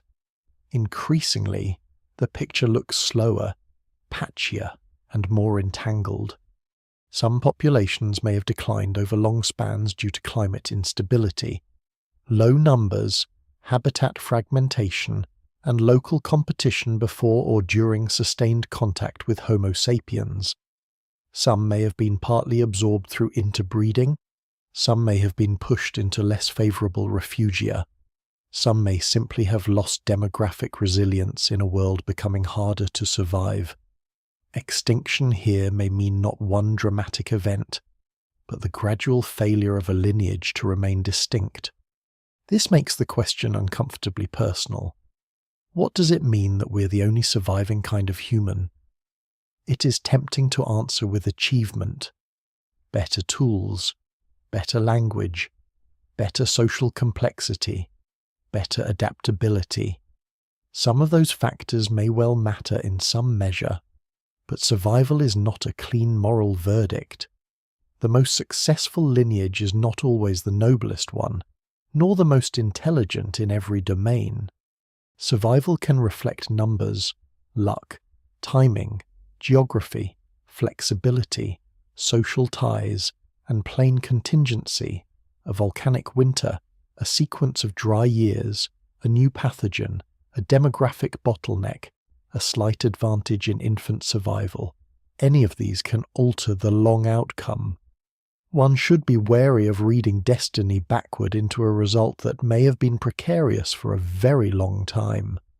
There is another layer to this story, one that modern people often feel instinctively and then struggle to explain.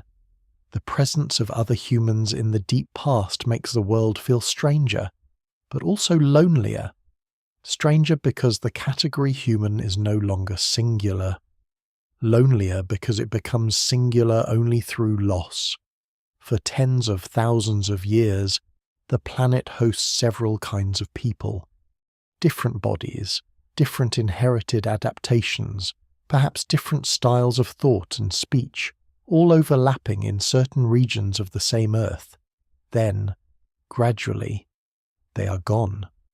What remains is one lineage carrying traces of the others inside itself like buried echoes. Civilization later grows up under the illusion that humanity has always been one thing. It has not. It is possible that some of the habits we think of as deeply human are sharpened by these encounters. Group identity, boundary marking, suspicion of outsiders, fascination with difference, willingness to copy what works from a rival while despising the rival. All of these are ancient social possibilities. One should not overstate the case, but the existence of neighbouring human populations may well have intensified the question of who we are. Ornament, language variety, ritual practice, style of toolmaking, and social memory could all become ways of distinguishing one community from another, even when the line between them is physically porous. The roots of later human tribalism may not begin here, but they may find especially sharp expression in a world where outsiders can look uncannily familiar while still being unmistakably other. And yet the genetic evidence refuses any easy boundary. There is no pure separation. The descendants of ancient meetings live on in the body, some inherited variants linked to immunity, metabolism, adaptation to altitude, or other traits likely enter our lineage through these archaic encounters. In that sense, other humans do not simply vanish behind us. They remain within us, altered by time and recombination, but still present. It is one of the strangest legacies of the missing years. The line between us and them survives culturally far more strongly than it survives biologically. We speak as though we replaced them. At the molecular level, part of the story is that we joined them and then outlasted them. There are still other shadows at the edge of this account. Fossils from some regions hint at populations whose relationships remain uncertain. Ancient DNA continues to revise assumptions whenever it can be recovered. A jaw, a finger bone, a few teeth, a fragment of skull. Each can reorganize the map of the human past. Scholars still debate how many distinct groups once existed, how widely they ranged, and how often they met. The human story before civilization is therefore not only incomplete in detail, it is incomplete in cast. We may not yet know all the people who once shared the world with us. That fact alone should soften any confidence in neat narratives. What is clear is that the old image of a solitary species advancing through an inert world cannot survive the evidence. Before farming, before writing, before kings, humanity is already plural. Camps rise under different stars with different faces around the fire. Children inherit not one uncontested human landscape, but one in which other lineages have already mastered cold valleys, wooded slopes, caves, coastlines, and migration routes. Encounters happen across thresholds that we can only partly reconstruct. Some end in blending, some end in avoidance, some perhaps end in death. Over time, only one lineage remains visibly widespread, but it remains marked by the others. This should change how the missing 100,000 years are imagined. They are not a lonely rehearsal for civilization, but a crowded and unstable age in which human beings do not yet possess the comfort of believing themselves unique. They live alongside neighbours who are near enough to unsettle the meaning of self. They compete, mingle, learn, fear, desire, and disappear in the same deep time that later history will compress into prelude. The caves, valleys, and shorelines of that world do not belong to a single humanity. They belong to several, at least for a while. And when the last of the others are gone, our species carries forward not only its own memories, but the silence their absence leaves behind. Some of the most important places in human history are gone, not ruined, not buried beneath a later city, not waiting under jungle or sand for excavation, but gone in the plainest and most difficult sense. They are underwater.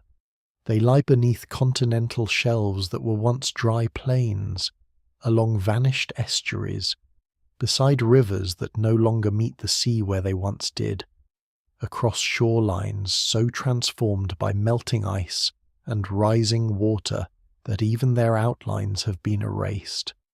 If the missing 100,000 years already suffer from poor preservation, then the coasts make the problem worse.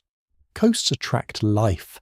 They gather fish, shellfish, birds, marine mammals, driftwood, fresh water in certain places, and routes of travel that can stretch for astonishing distances. They are often productive, flexible, and rich in edge habitats. For all these reasons, they may have been among the great stages of early human life, and many of those stages are now drowned. This is one of the deepest distortions in the prehistoric record. When archaeologists map the known evidence, they are mapping what remains accessible, not necessarily what mattered most. A camp on a limestone upland may survive, A cave above an ancient shore may preserve traces of repeated occupation, but an open coastal settlement on what is now submerged shelf may leave almost nothing visible unless chance and technology align. The end of the last ice age remakes the world with extraordinary force. Glaciers that have locked up immense quantities of water begin to retreat. Sea level rises over millennia, not evenly and not gently, but enough to redraw continents. Plains become seabed. River mouths migrate inland. Marshes drown. Islands separate from mainlands. What had once been a familiar route becomes open water. A place known for generations disappears not metaphorically, but physically. To understand what this means, one has to let go of the modern map. The world of early humans, especially during colder glacial phases, is not the world hanging on a classroom wall. Britain is not always an island. Much of Southeast Asia is arranged differently under lower sea levels, with land connections across what later becomes sea.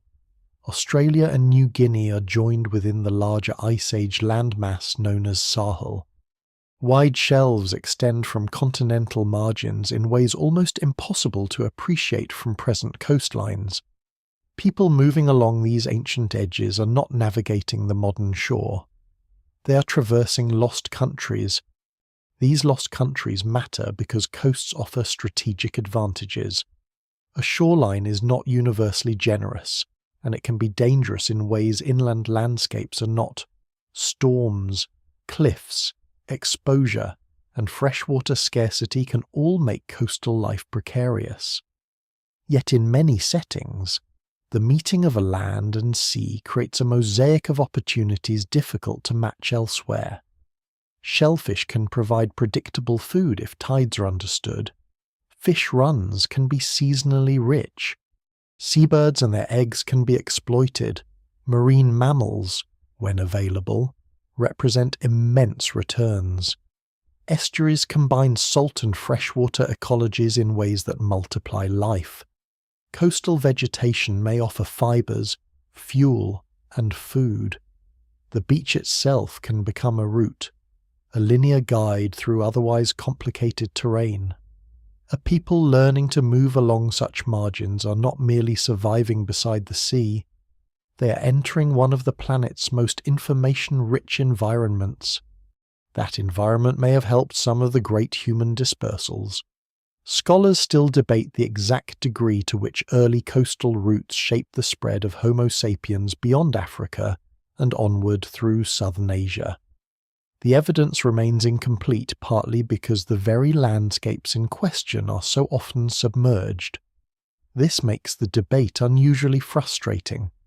One reason the coastline hypothesis remains compelling is precisely that its best evidence may lie underwater, where it is hardest to recover. If humans with growing technical and social flexibility could exploit marine and littoral resources effectively, then coastlines might have offered both food security and navigational continuity over long distances. Even short water crossings, once repeated often enough, change what kinds of movement become imaginable. The path towards Sahul, for example, implies not only geographic spread but some capacity to plan crossings over open water, however modest the craft involved, and however contested the exact routes remain. The sea itself is a teacher, but it is not a forgiving one.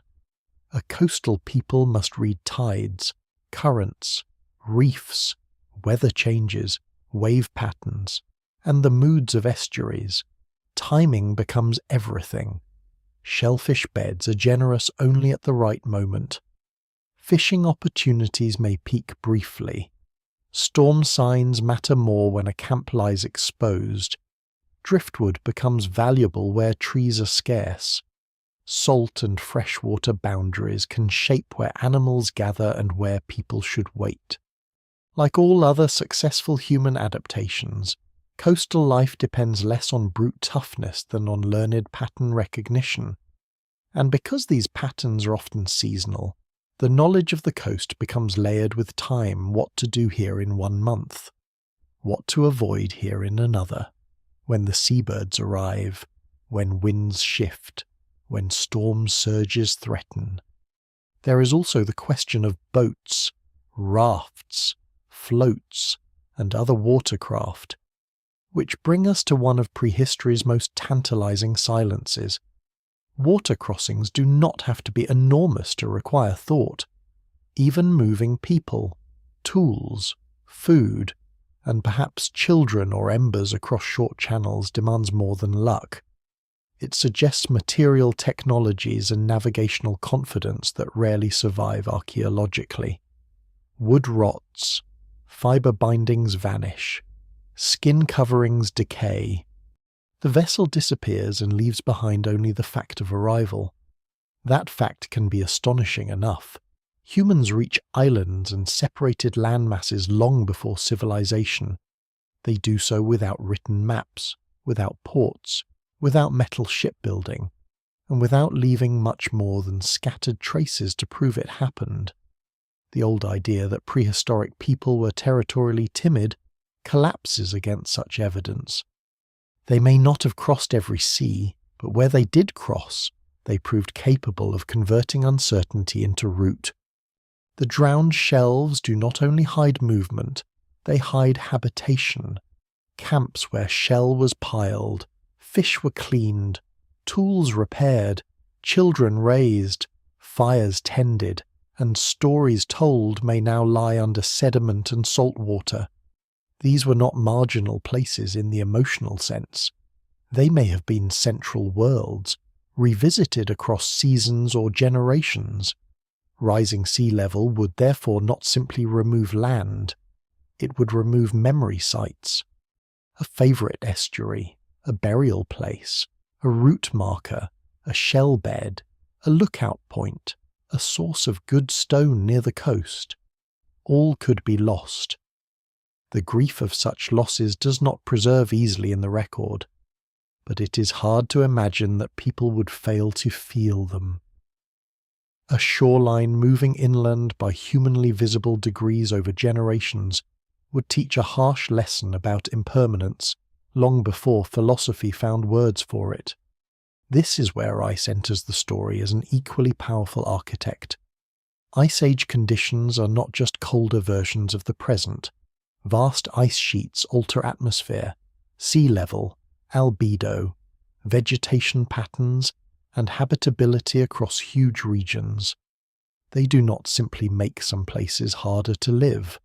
They reorganize entire systems of movement. Cold steppe opens in some areas, forest retracts in others. Glacial barriers redirect migrations of both animals and humans. River systems behave differently. Dust increases in some places. Seasonal extremes intensify. Human groups living near glacial margins are therefore not merely coping with chill. They are inhabiting landscapes whose very structure is being shaped by ice far beyond the horizon. For some groups, cold creates opportunity as well as danger. Herd animals adapted to open, frigid environments can be abundant under the right conditions. Human populations capable of using hides, fire, shelter, and coordinated hunting can exploit these zones impressively. But the margin for error narrows. Exposure kills fast. Fuel matters intensely. Snow and ice change visibility, travel, and tracking in contradictory ways, sometimes preserving information, sometimes obscuring it. A landscape that seems empty to an outsider can be read with great precision by those trained within it. This is one reason we should be wary of seeing cold environments as mere backdrops of suffering. What survives in the record suggests remarkable human competence at living in them. Still, competence does not erase vulnerability. A bad season, a sudden storm, a prey shift, or a break in social support can turn a tolerable winter into catastrophe. Ice and coast combine to create another great theme of this period, the existence of refugia. During harsher climatic phases, some regions remain more habitable than others and serve as pockets where plants, animals, and humans persist. These refugees may later act as source zones when climates improve and populations expand again. The pattern is likely repeated across regions in different forms. Human history before civilization may therefore be full of contractions and reopenings, with groups bunching into viable corridors or ecological shelters before spreading once more. The record catches only flashes of this process, but genetics, archaeology, and paleoenvironmental data together suggest that populations often rise, shrink, relocate, and reconnect in response to large climatic systems. Stability, when it exists, is often temporary.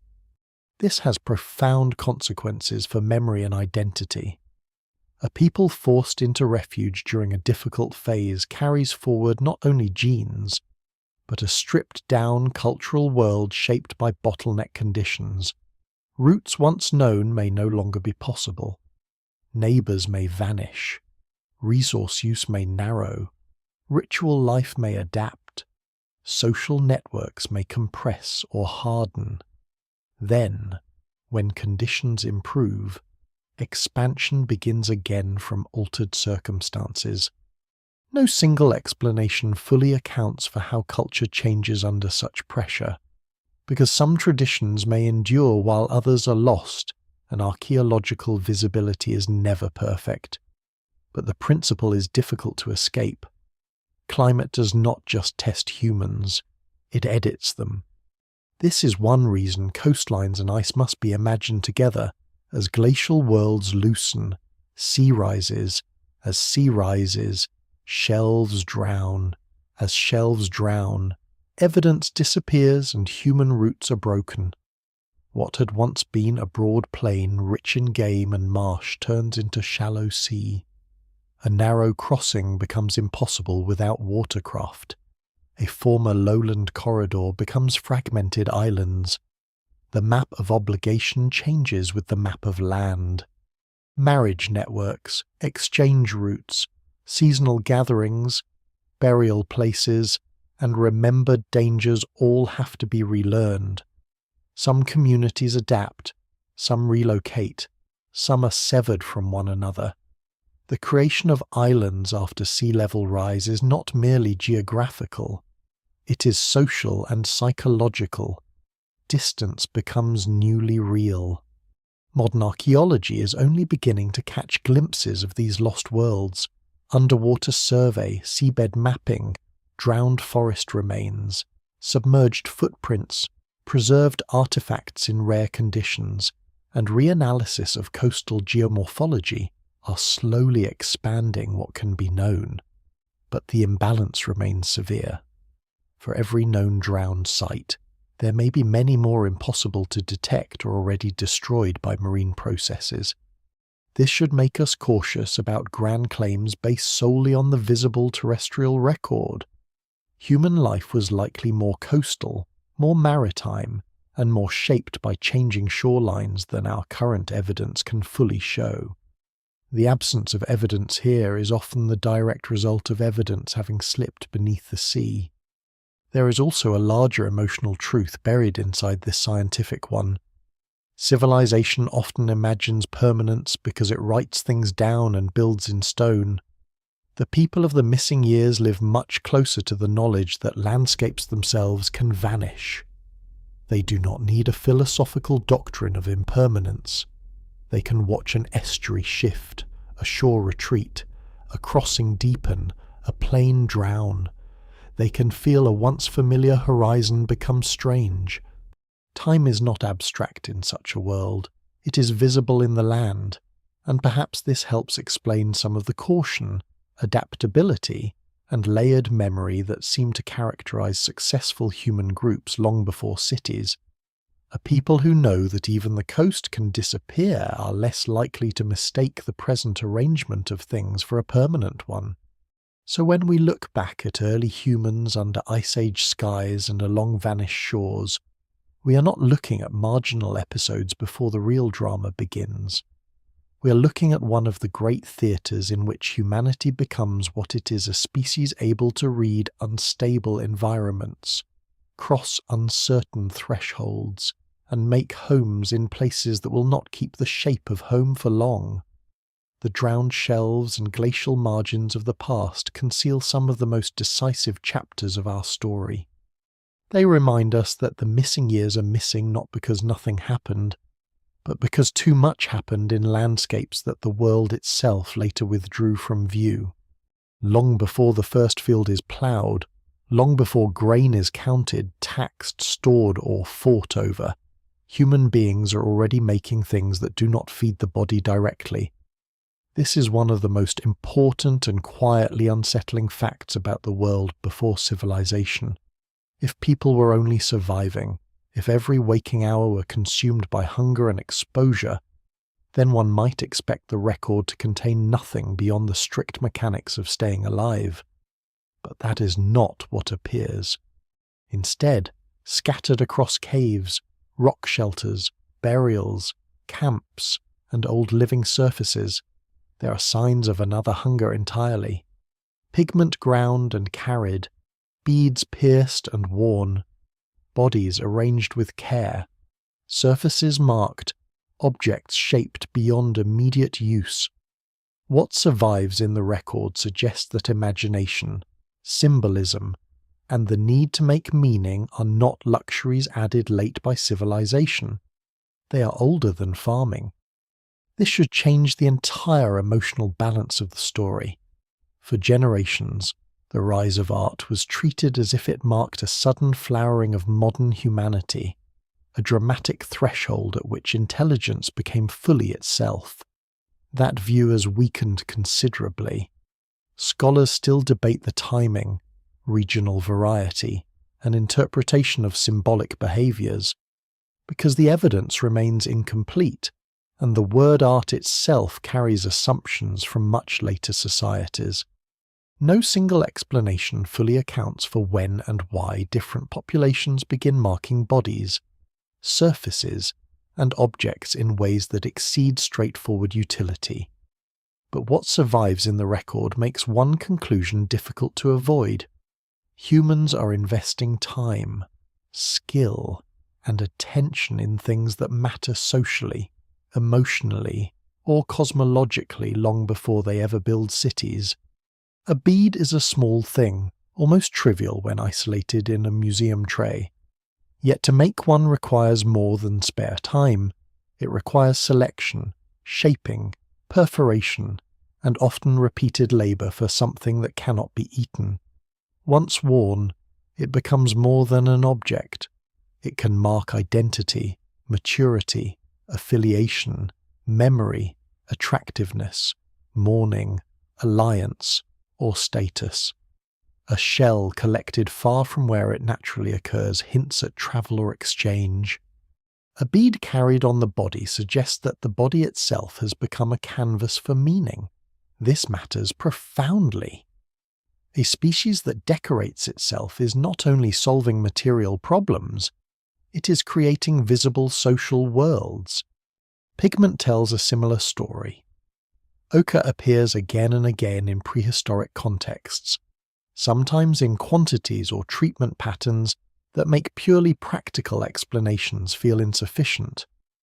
Pigment may help with hide processing, adhesives, insect deterrents, or protection from exposure in some settings, yet its repeated selection, grinding, transport, and association with bodies and marked surfaces suggest broader purposes as well. Red in particular, though interpretations vary and caution is necessary, seems to gather emotional weight in many times and places. A body dusted or marked with colour is not just a body. It has been interpreted. It has been inserted into a symbolic order. The same may be true of tools, objects, and spaces. A world once read only for food and danger begins also to be read for signs. Burial deepens the mystery. Not all ancient human populations bury their dead in the same ways, and preservation biases distort what we see. Some bodies disappear without trace, others are intentionally placed, sometimes with objects.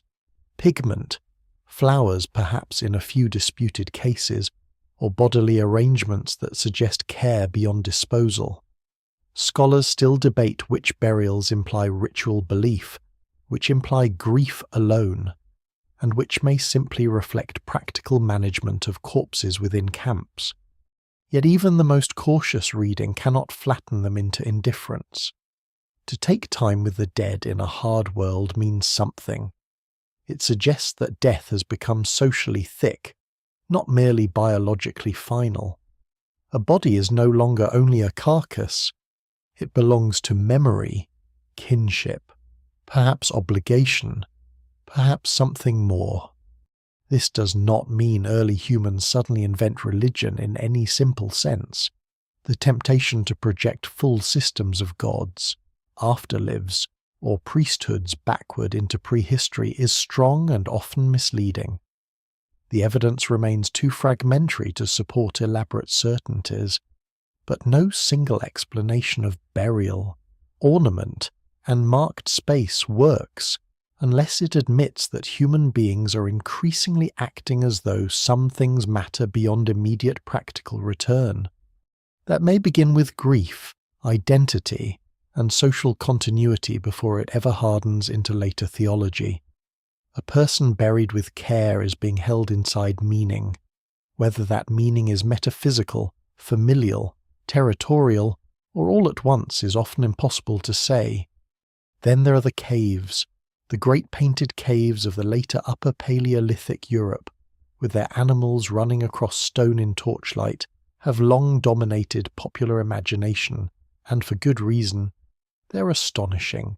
Bison, horses, lions, mammoths, rhinoceroses, hand stencils, abstract marks, layered images made over time, all appearing deep underground in places not meant for ordinary daylight living. They force the question of why. Why take pigment into darkness? Why paint animals with such sensitivity to motion and form? Why return? Why mark walls where the earth curves and swallows sound? Yet these famous caves are only part of a wider pattern. Engravings, portable carvings, body ornament, patterned marks, and symbolic use of space appear in different regions and times in forms more modest, but no less significant. The imaginative world of early humans is not confined to one artistic explosion. It appears as a broadening repertoire. The animals in cave art are especially revealing because they are not simple illustrations of diet. Dangerous species appear, rare species appear, powerful species appear, and sometimes the relative emphasis does not match the obvious menu of daily life. This suggests that what matters in image making is not merely what is eaten. It may be what is feared, admired, pursued, remembered, or spiritually charged.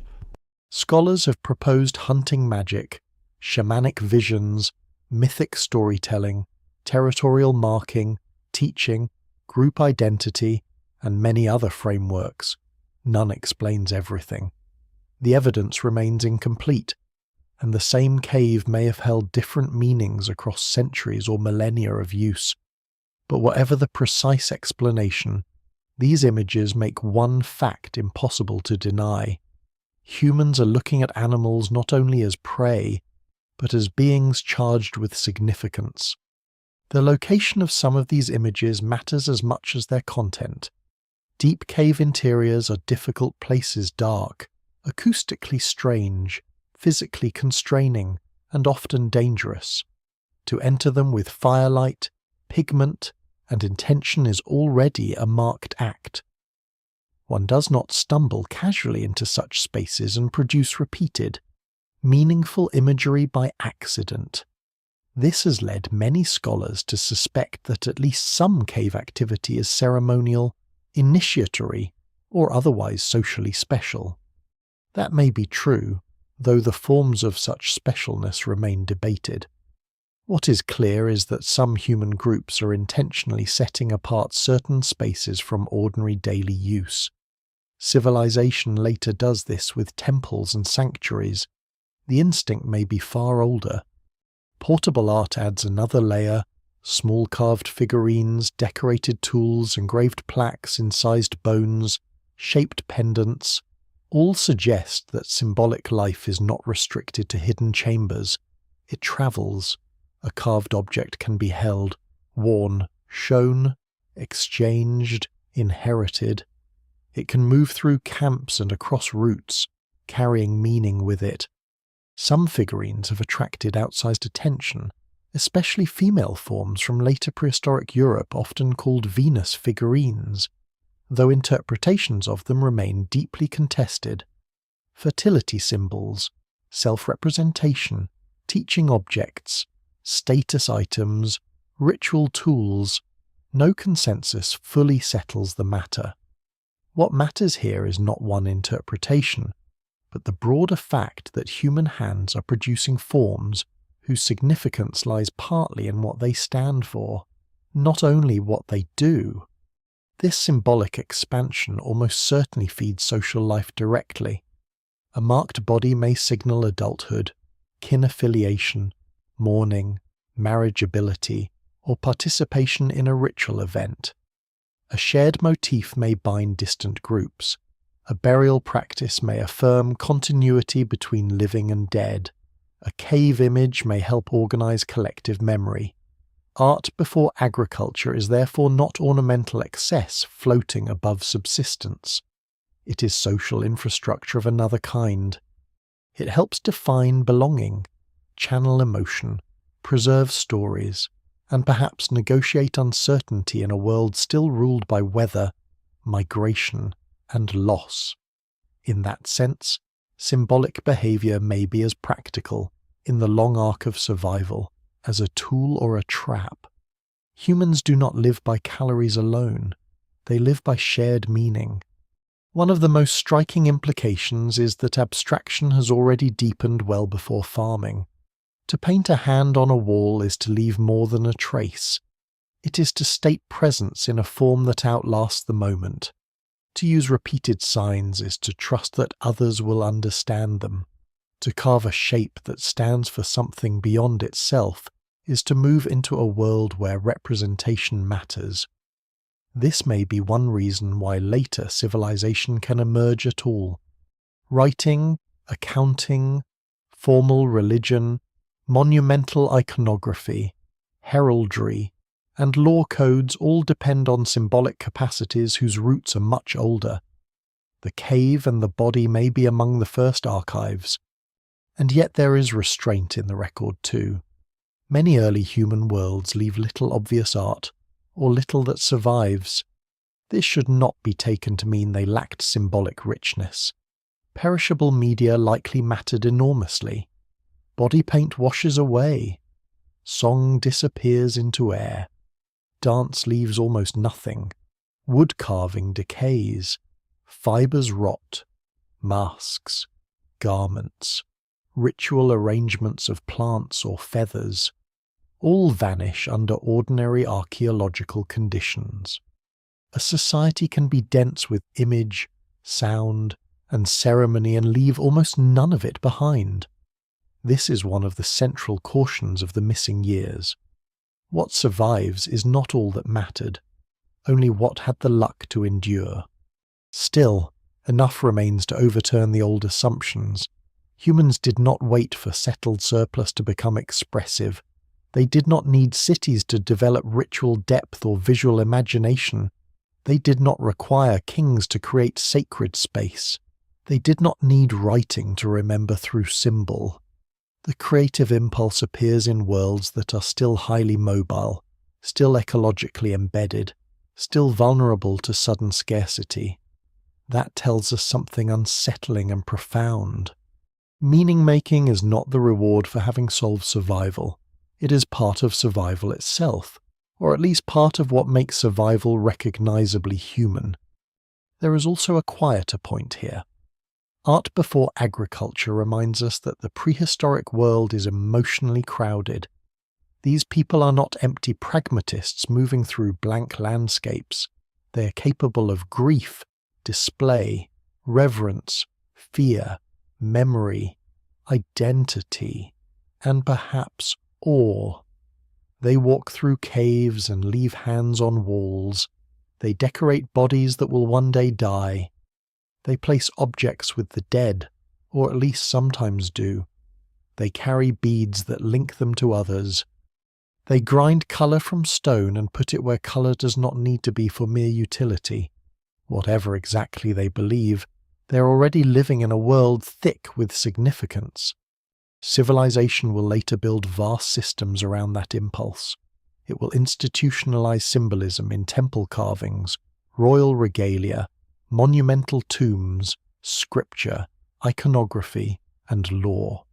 It will claim these as signs of higher order. But long before that order exists, early humans have already crossed the harder threshold.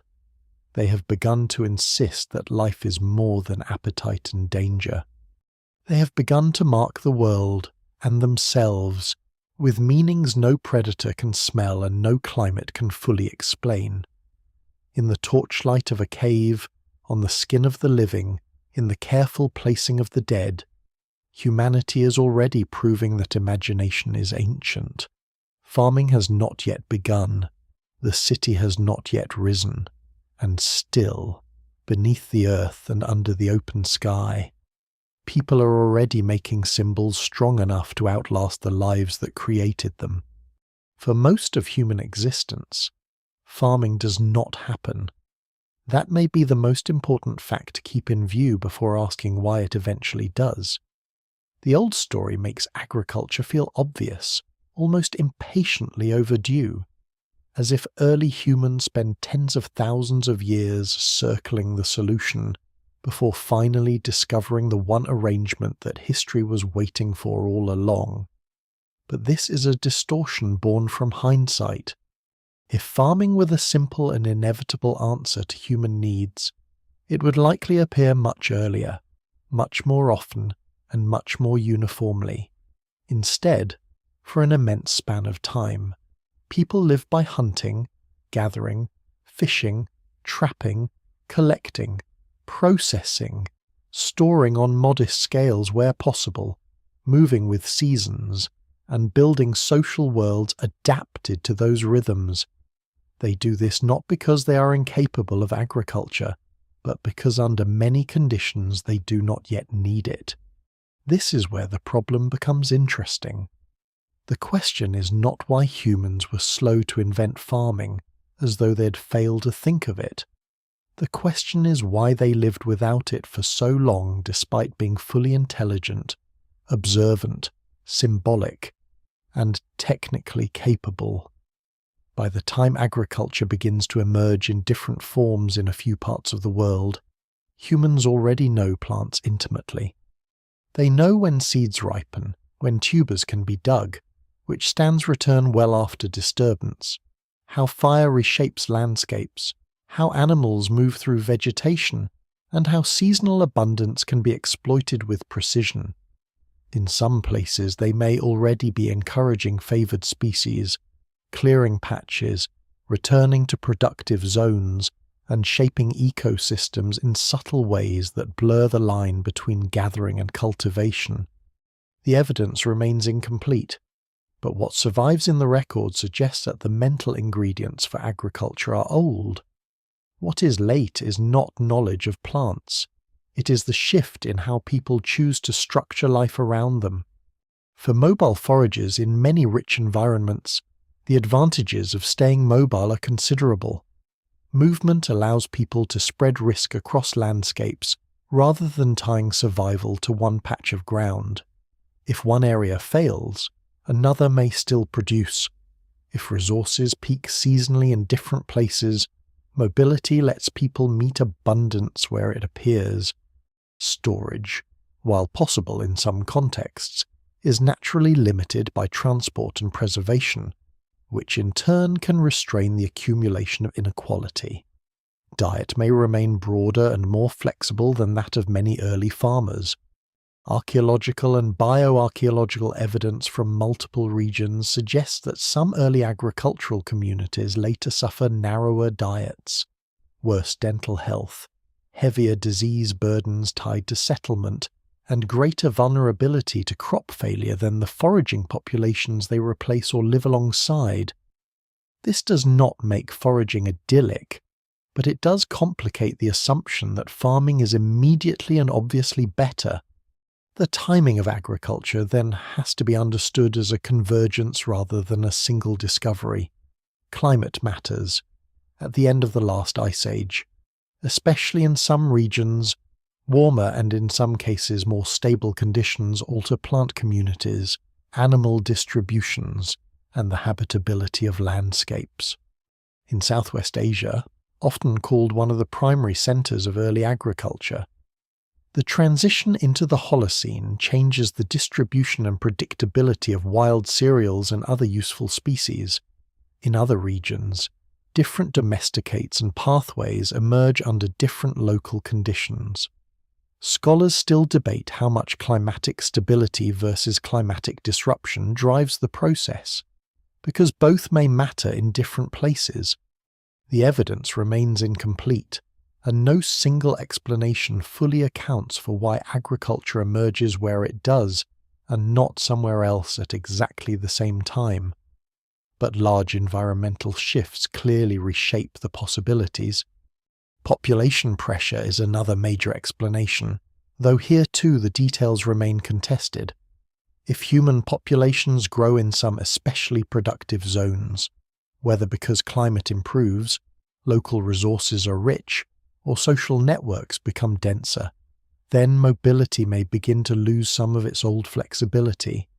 A landscape that once supported small, shifting groups can become more crowded. Returning seasonally to favoured patches may bring more competition. Wild resources that once seemed abundant may no longer feel sufficient if too many people rely on them at once. In such conditions, investing labour into tending, encouraging, and eventually domesticating plants can become attractive, not because it is easy, but because alternatives are narrowing. Some scholars argue that agriculture begins where rich wild resources allow people to become more settled first, and that this semi-sedentary life then creates conditions in which cultivation becomes increasingly useful. Others place more emphasis on direct resource stress. Both views may capture part of the truth. There is also the matter of social ambition. Human beings do not live by calories alone, and the rise of agriculture may reflect not only subsistence needs but social desires.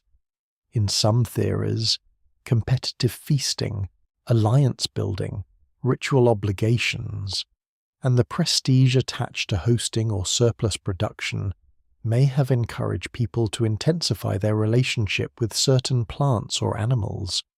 A group that can reliably produce extra food, drink, or special goods can turn those materials into social influence. This does not require a king or a state. It only requires that surplus, however modest at first, begin to matter in status and exchange. Under this view, agriculture is not merely a response to hunger, it is partly a response to society itself. People domesticate landscapes because landscapes can be converted into reputation, obligation, and power. That idea may seem too political for such early periods, but politics has been present all along, only at smaller scales.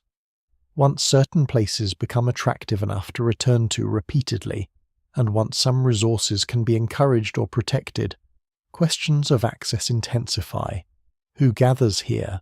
Who returns first? Who stores food near this stand? Who has rights through kinship or memory? Who can invite others? What was once fluid can begin to harden. The line between ecological knowledge and property is still faint, but it is beginning to emerge. What survives in the record suggests that some late foraging communities are already more settled, more territorial, and more invested in place than the old stereotype of endless wandering allows. Farming may therefore appear not as a total rupture, but as one step in a longer process of intensification. Animals complicate the picture further. Domestication is not simply taming. It is a long co-evolutionary process in which both species change, often under very specific social and ecological conditions. Some animals are never suitable candidates. Others require forms of control, breeding, fodder, or seasonal management that are difficult without at least partial settlement.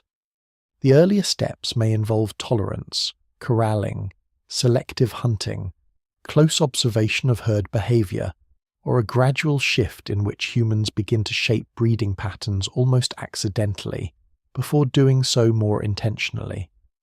Plants follow similarly complex pathways.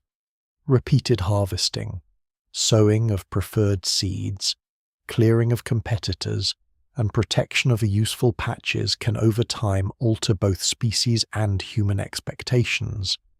The evidence remains patchy, and scholars still debate how conscious these early steps are.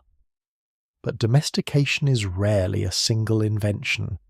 It is an entanglement that deepens until a line has clearly been crossed. That line, once crossed, does not instantly produce civilization. There are early cultivators who remain far from cities. There are foragers who continue living beside farmers for long periods. There are mixed economies in which cultivation supplements rather than replaces older strategies.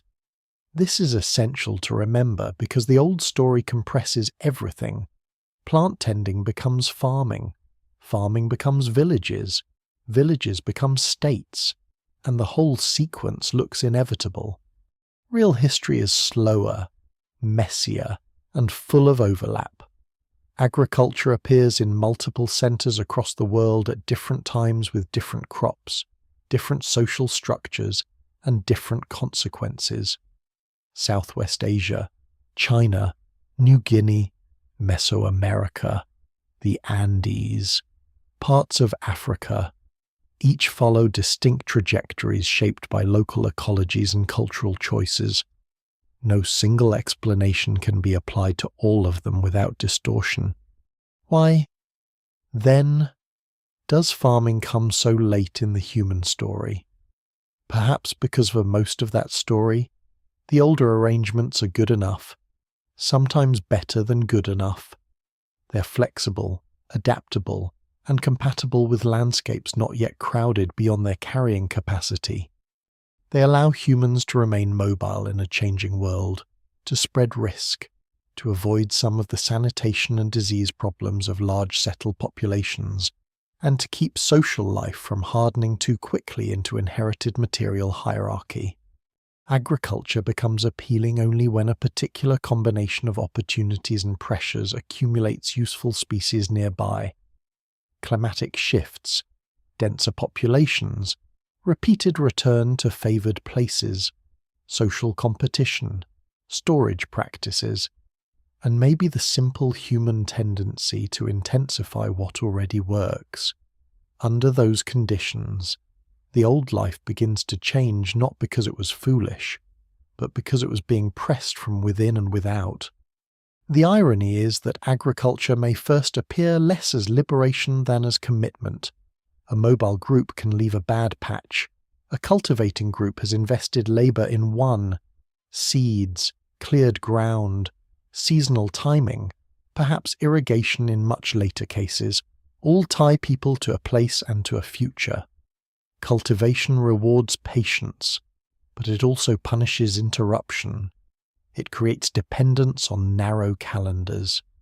A storm at the wrong time, an unexpected drought, pests, theft, or conflict can jeopardize returns in ways a broader spectrum foraging strategy sometimes cushions.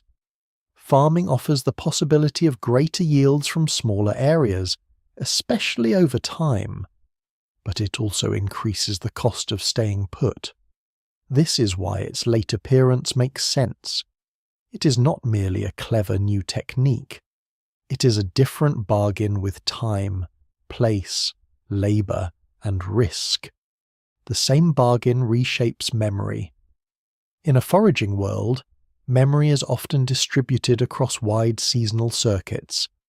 In a cultivating world, memory begins to concentrate around plots, timing, lineage claims, seed stock, and more permanent structures of return.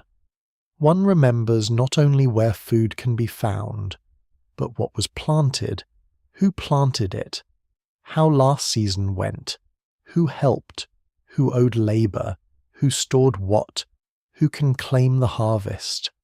The social consequences are enormous.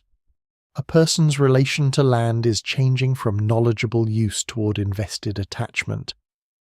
The rhythm of life begins to tighten around fixed points in the year. Waiting changes, scarcity changes, hope changes. And still, scholars remain cautious for good reason. The evidence is rarely clean enough to reveal motive directly.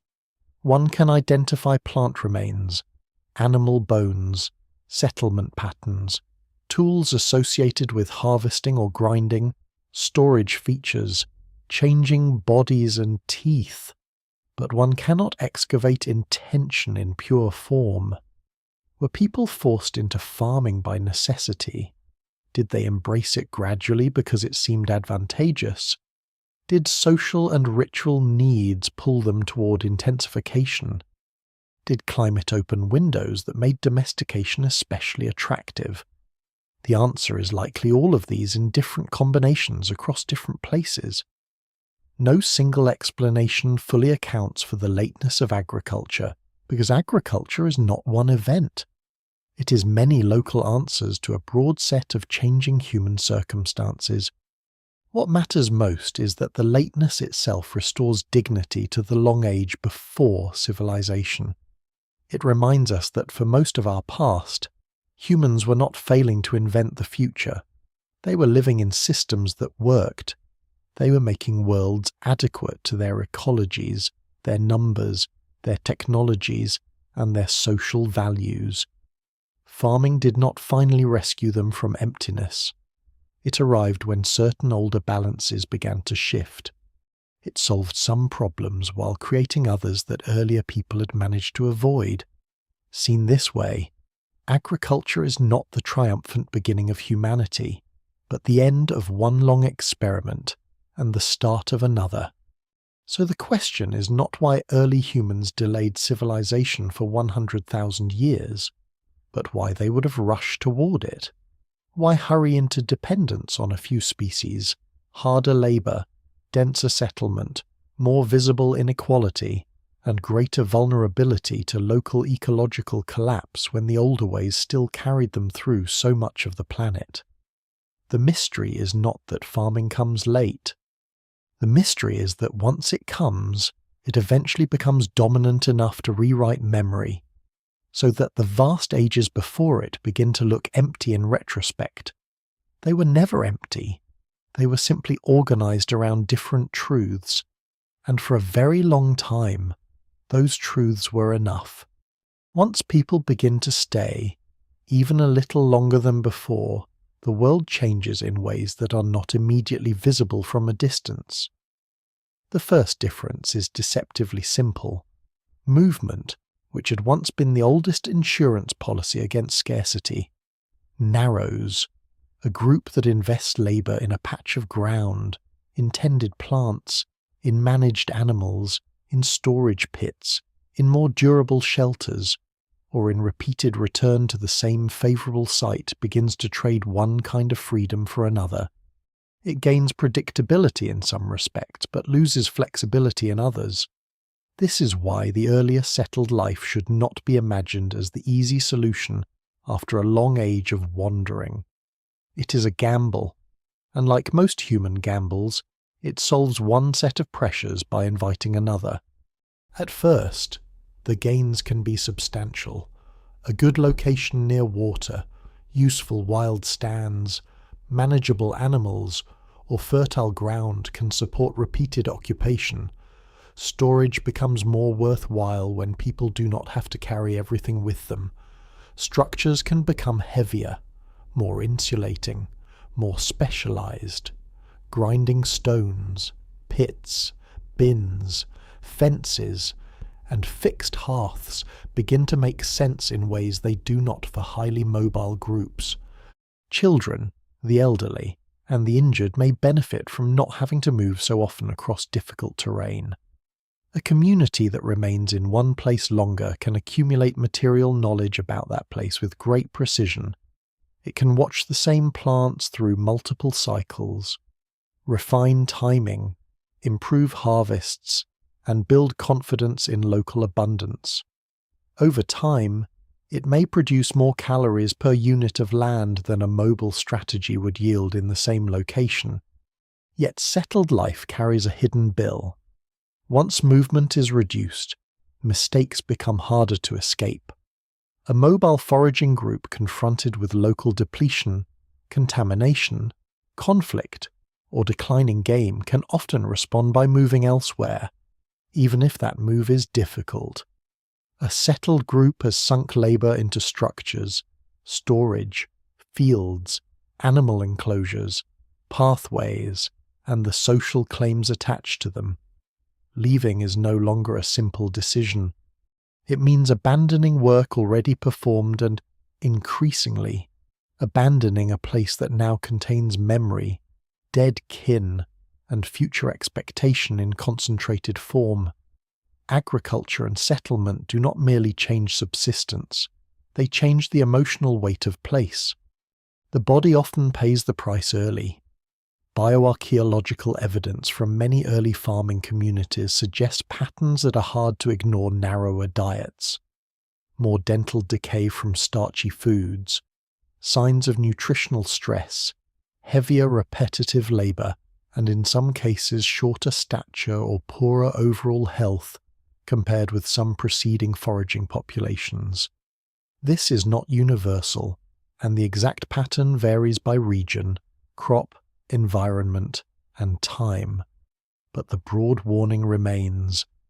Early farming does not automatically produce better lives in biological terms. It can provide more food in the aggregate, especially enough to support more people, while still making individual bodies more vulnerable in new ways.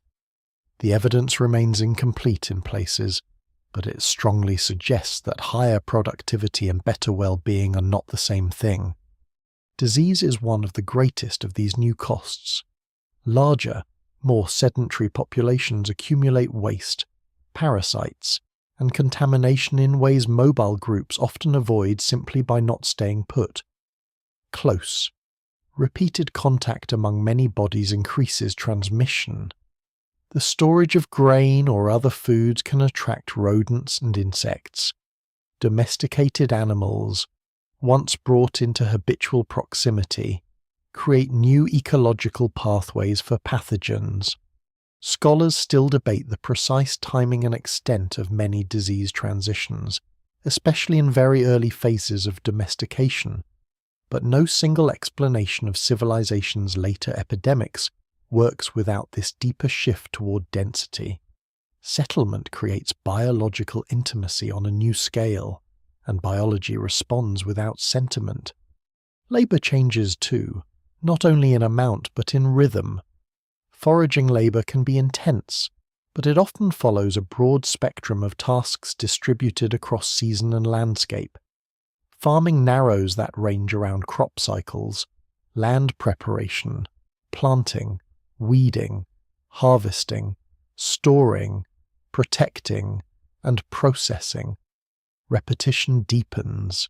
Grinding grain, for example, can impose punishing wear on joints and teeth over years. Field labor binds the body to timing and to the success of relatively few species. Animal tending adds another layer of constant responsibility. What had once been flexible adaptation to many resources can become dependence on a smaller number of domesticated partners.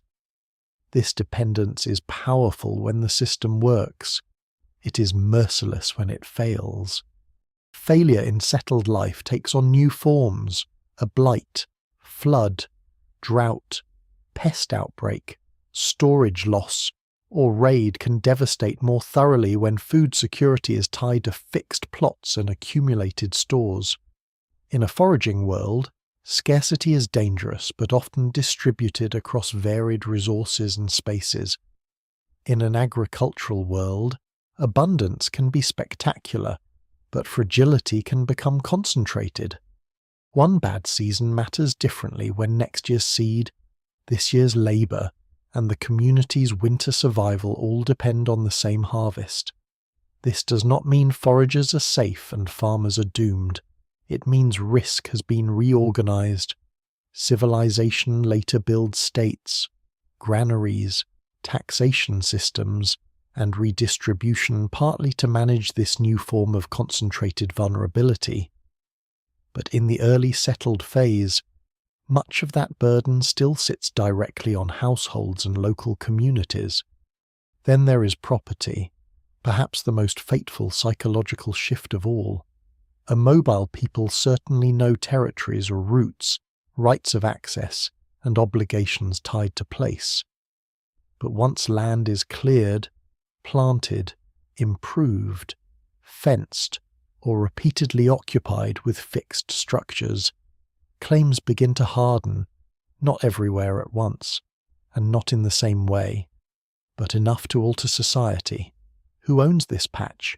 Who inherits that store? Who can marry into use rights? Who labours and who receives the yield? What was once shared by custom or negotiated through movement can begin to congeal into durable control. This is one of the turning points in human life. Land becomes something that can be held against others more sharply than before, and held across generations. With property comes inequality, though again the process is uneven. Some households produce more, some store more, some control better land, more labour, or more animals. Some lineages accumulate prestige that can increasingly be converted into material advantage. A successful host in a foraging society may gain esteem, but mobility and low storage limits can place natural brakes on lasting accumulation. Settled life weakens those brakes. Once wealth can remain in place and be passed on, hierarchy finds firmer ground. Scholars still debate the pace and exact mechanisms of this shift, because early farming villages are not all alike, and some remain relatively egalitarian for long periods. But no single explanation fully accounts for later social stratification, unless it includes this early concentration of goods, labour, and claims. Women's lives may have changed especially sharply under these conditions, though the pattern is complex and varies widely. In some early agricultural settings, fertility appears to rise, likely because sedentism can reduce the spacing pressures that mobile life imposes on childbirth and childcare. More children can mean more labour in the future, but also greater physical burden in the present. Women may become increasingly tied to demanding cycles of cultivation, processing, childcare, and household production. Men's and women's labour may diverge more strongly in some communities, though the exact balance differs across ecologies and cultural systems. The evidence remains incomplete, but there is strong reason to think that settled agricultural life often intensifies reproductive and domestic burdens in ways mobile foraging does not. Children, too, enter a different world. A settled community can support more of them. That is one reason population begins to rise. But more children also mean noisier, denser, more disease-prone settlements and more pressure to feed growing households. Childhood may remain long, but it becomes increasingly shaped by inherited place. A child born into a village is not simply learning routes across a wide moving landscape. That child is learning fields, store pits, seasonal tasks tied to one locality, perhaps obligations to inherited land, and the social geometry of neighbours who cannot simply drift apart when tensions rise. Settlement compresses social life. This can deepen support, but it can also trap conflict more tightly. Conflict itself grows heavier when people cannot walk away. In a mobile band, fission is always one response to serious tension. People can split, rejoin later, or relocate their social center under pressure. Settled life makes separation costlier. Houses, plots, and stores anchor people in place. Neighbors remain neighbors through harvest and lean season alike.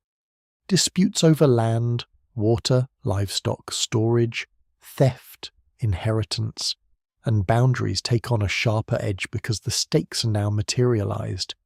Some form of mediation becomes more necessary. Elders, lineages, ritual authority, or emerging local leaders may gain power partly because someone must adjudicate claims that mobility once softened. Here, in miniature, lie the roots of governance that will later expand into courts and states.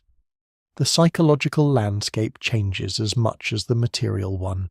A field asks for patience of a different kind than a migration route does. One waits on growth. One worries over weather in relation to a planted future. Hope becomes more fixed, more visible, and therefore more vulnerable. The rhythm of life tightens around calendars of sowing and reaping. Time itself begins to feel different. A mobile group remembers where it will go next. A settled group also remembers what it has already invested here and what must happen here months from now. The future becomes more concrete. So does anxiety. This is why settled life can be called a trap without implying that those who entered it were foolish. It is a trap in the technical sense that each successful step into sedentism creates incentives and dependencies that make reversal harder. More stored food allows more people. More people require more food. More fields and structures justify stronger land claims. Stronger claims intensify conflict and inheritance. Larger populations and denser settlements increase disease and the need for coordination. Over time, what began as an advantageous adaptation in one ecological and social context can become a self-reinforcing system. People are not locked in by force at first, but by entanglement. Entanglement also changes the symbolic world. Burial grounds become more fixed. Ancestors become attached to place in ways highly mobile life may express differently. Buildings retain memory, a wall, a hearth, a storage pit, a threshold worn by repeated footsteps all gather emotional and social weight. The dead lie near the living, sometimes literally beneath houses in some cultures much later. Continuity becomes visible, so does exclusion. A settled community can define insiders and outsiders with new sharpness, because place itself now helps police belonging. One is from here or not from here in a more durable sense than before. And still, it is important not to oversimplify. Settled life is not misery alone. It brings shelter, continuity, denser social worlds, the possibility of craft specialization, stronger local ritual traditions, and eventually forms of complexity that mobility alone rarely supports in the same way. Many people must have found aspects of it desirable or at least workable, or it would not have spread and persisted. The problem is not that it offers nothing. The problem is that it offers a bundle, and the bundle contains both surplus and strain, intimacy and surveillance, continuity and confinement, productivity and disease, inheritance and inequality.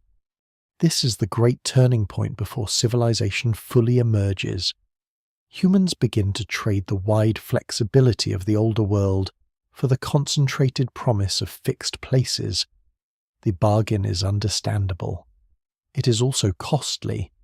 Once accepted, it reshapes bodies, landscapes, families, conflict, memory, and time itself. The first villagers do not yet know they're preparing the ground for kings, taxes, walls, bureaucracy, and all the later machinery of civilization. But the logic has begun. To settle is to thicken dependency. To store is to invite theft and counting. To inherit is to rank.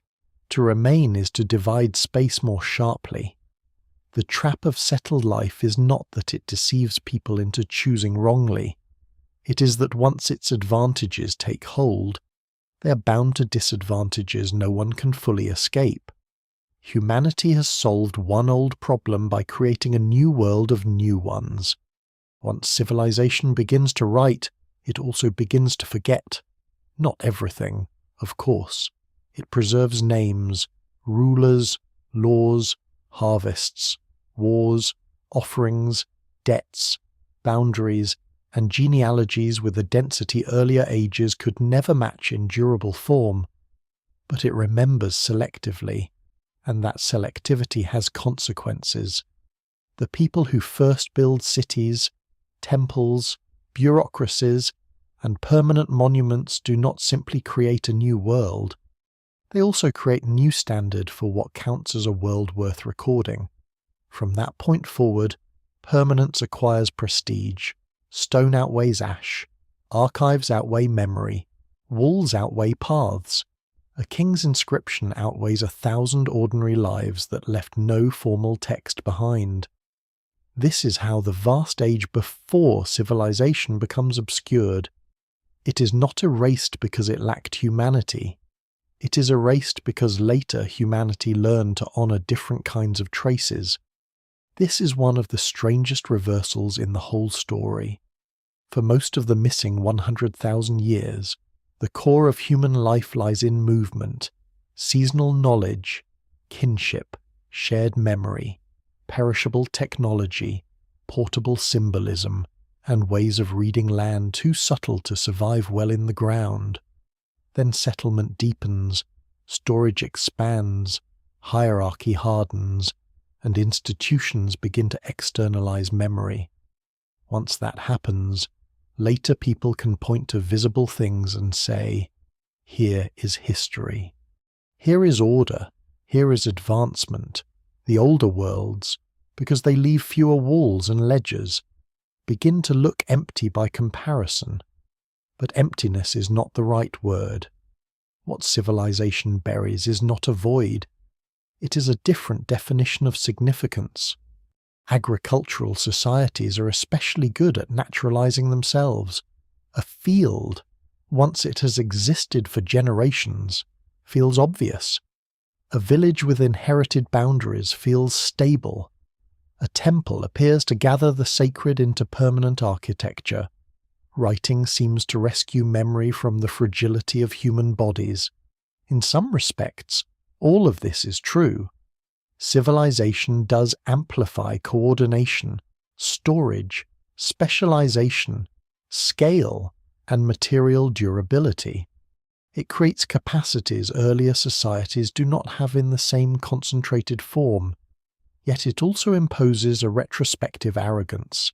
It looks backward at mobile foragers, seasonal gatherers, small-scale fishers, hunters, and mixed communities and sees lack where it should see variation.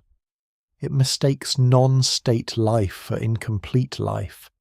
That may be civilization's oldest self-flattering story. The irony is sharp.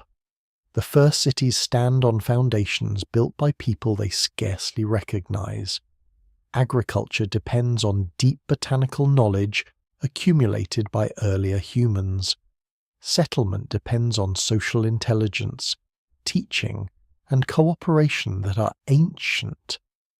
Ritual systems depend on symbolic capacities already old before temples rise. Trade networks and alliance behavior have deep roots in pre-civilized exchange. Even the human ability to endure labor, organize collectively, and imagine shared orders has been tested for tens of thousands of years in worlds without kings. Civilization does not create humanity's complexity from nothing. It inherits a species already made complex by the long ages it later dismisses as primitive. Writing intensifies the distortion because written history privileges what rulers, priests, administrators, and literate elites choose to record. The first archives are not neutral windows onto human life. They are tools of management, grain tallies, tax obligations, property transfers, offerings, work assignments, boundary disputes, dynastic claims, legal decrees. These dominate because states need them. The daily texture of ordinary life appears only unevenly even within literate civilizations, and the lives of non-state peoples outside those systems appear more faintly still. A mobile group with no scribes can be described by a neighboring state only as troublesome, backward, wild, marginal, or invisible. Such judgments tell us less about the group than about the state's own categories. Yet those categories endure because they are written down. This is how early civilization begins to bury not only prehistoric humanity, but alternative ways of being human. The settled agricultural state must often present its own order as natural, necessary, and superior. It taxes fields, not wandering roots. It administers fixed populations, not fluid affiliations. It counts stored grain, not knowledge of hidden water sources. It can punish settled households far more easily than mobile bands. For this reason alone, states have practical motives to value sedentarism and to treat mobility as suspicious. The person who moves cannot be taxed, conscripted, or supervised as easily. The group that stores little and scatters under pressure does not fit administrative logic. So the old mobile competencies are not merely forgotten by accident. They become inconvenient to systems that depend on legibility. Legibility is one of civilization's great powers and one of its great limitations. To govern at scale, a state needs simplification. It needs categories, households, fields, taxable yields, legal persons, recorded obligations, named jurisdictions. This makes large coordination possible, but it also strips away much of what earlier societies knew how to manage without formalizing. Seasonal rights of access, nuanced kin obligations, local ecological memory, temporary alliances, customary sharing systems, flexible group boundaries, and practical knowledge distributed through lived participation are all hard to fit into a bureaucratic scheme. What cannot be easily counted often gets dismissed. What gets dismissed often gets lost. Archaeology has done a great deal to challenge this loss, but archaeology itself inherits part of the bias. For a long time, it was drawn toward monuments, elite tombs, temple complexes, cities, fortifications, and spectacular artifacts. These are easier to find, easier to fund, easier to display, and easier to narrate as achievement. A buried village is less glamorous than a pyramid. A scatter of lithics and post holes attracts less awe than a palace. Even when archaeologists know better, public imagination remains strongly attached to monumentality. The result is that the human past is still often told as though greatness begins with stone architecture and centralized rule. Yet most human life has unfolded elsewhere. Civilization also changes the landscape so thoroughly that earlier worlds can be physically overwritten.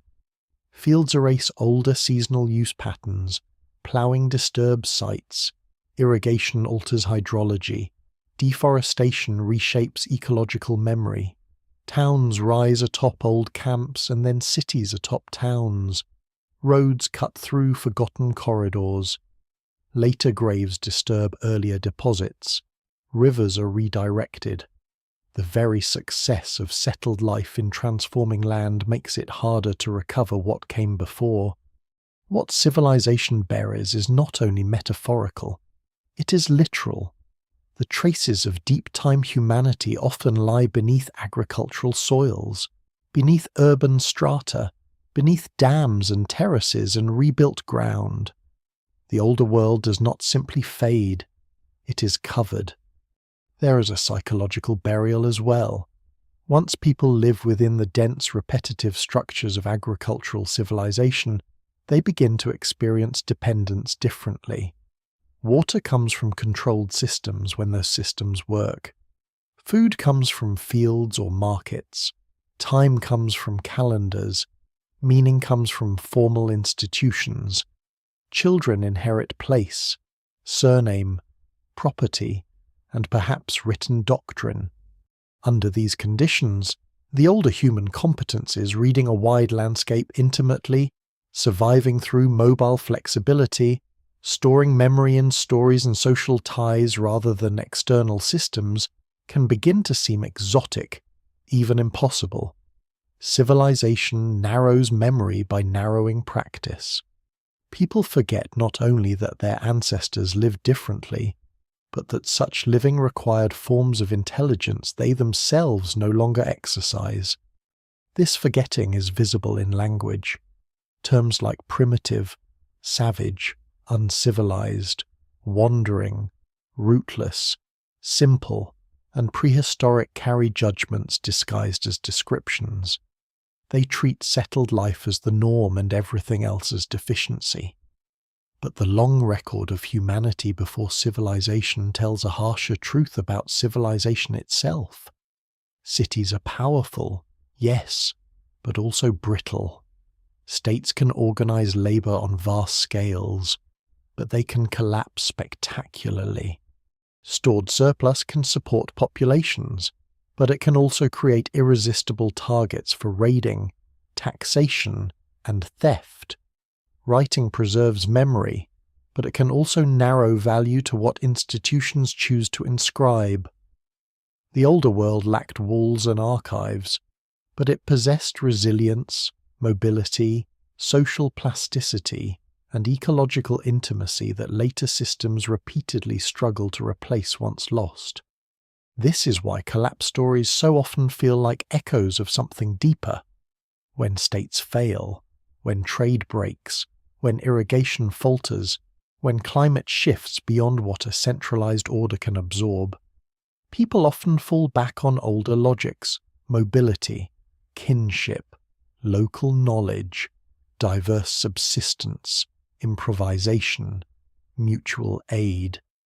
Civilization likes to imagine itself as the final form of order, yet beneath it lies an older human repertoire, rarely fully gone, that reappears whenever the machinery of permanence breaks down.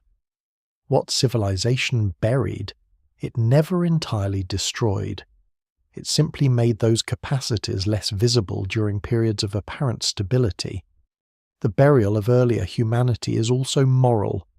Settled societies often define themselves against the people beyond or beneath them.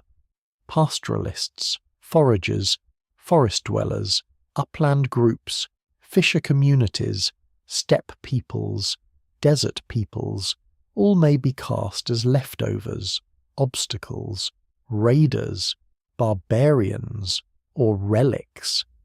This allows civilization to imagine itself as history's center. In reality, many such groups continue to adapt intelligently outside state control for millennia. Some engage with states selectively, some resist absorption, some are destroyed, some are romanticized and then erased. The label of backwardness often says less about technological inferiority than about refusal or inability to fit settled political systems. The old human range of possible lives persists longer than civilization likes to admit. Modern science has begun to reverse some of this burial. Genetics recovers ancient kinship and movement. Paleoecology reveals lost climates and landscapes. Microwear studies and residue analysis expose vanished technologies. Stable isotopes show diet and mobility. Underwater archaeology searches drowned shelves. Refined dating methods expose time depths once invisible. More careful excavation of so-called ordinary sites reveals extraordinary patterns in small traces. And anthropology, despite its own complicated history, has repeatedly shown that mobile, small-scale and non-state societies can be socially rich, intellectually demanding, and ecologically sophisticated in ways literate states often misunderstand. The evidence remains incomplete, but the trend is unmistakable. The old blank prelude is filling with people again. Still, there is no full recovery. Much has vanished too completely. Songs are lost. Jokes are lost. Gesture, accent, lullaby, irritation, tenderness, ways of settling small disputes, the exact feel of a winter camp, the smell of a coast before it drowned, the taste of a tuber roasted at the edge of a hearth. None of this comes back whole. Civilization buried those worlds partly by overwriting them and partly by teaching later generations to look elsewhere for significance. Even now, recovering them requires a deliberate act of imagination disciplined by evidence, an effort to value what did not become monumental. And perhaps that is the real legacy of this section. The rise of civilization is not only a material transformation, it is a transformation in attention. It trains human beings to revere what lasts visibly and to discount what lasts through practice alone. But for most of our existence, the things that mattered most did not stand still long enough to become monuments. They moved in bodies, in stories, in roots, in shared habits, in seasonal returns, in tools made of wood and fibre and hide, in the memory of where water could still be found after the rain failed. Civilization gave humanity scale. It also gave humanity amnesia. The task now is not to deny what cities built, but to remember the older human worlds they made so easy to overlook. What remains, after all the fragments have been gathered, is not a complete picture but a different kind of understanding. The missing 100,000 years are still missing in the obvious sense. No single archive survives. No continuous testimony runs from camp to camp, valley to coast, parent to child, through all those vanished millennia. We do not have the full inventory of tools, the complete map of migrations, the names of the dead, the rules of every camp, the stories told beside every fire, or the exact reasons one group stayed while another moved on. The evidence remains incomplete, and in some regions it is little more than a scatter of stubborn clues. Yet the longer science studies this immense stretch of time, the less empty it appears. What once looked like a blank interval before civilization now looks like the main body of human existence, long, difficult, inventive, emotionally dense, and still active within us. This is perhaps the most important correction. The world before civilization is not the childhood of humanity in any simple sense. It is not a waiting room full of half-developed people passing time until fields, kings, and writing arrive to make life serious. It is humanity in its oldest and longest tested form. It is a species moving through instability with only memory, cooperation, portable skill, and attention to hold it together. It is a species learning how to spread across continents without roads, how to preserve knowledge without books, how to create meaning without temples, and how to maintain social worlds without the hard machinery of the state. Civilization comes much later and alters all of this, but it does not begin it. Modern research has steadily made that harder to ignore.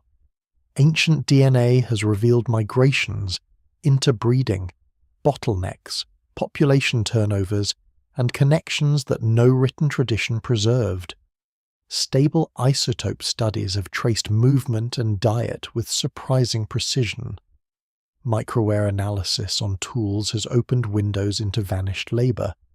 Residue studies hint at plants, adhesives, pigments, and hidden technical worlds.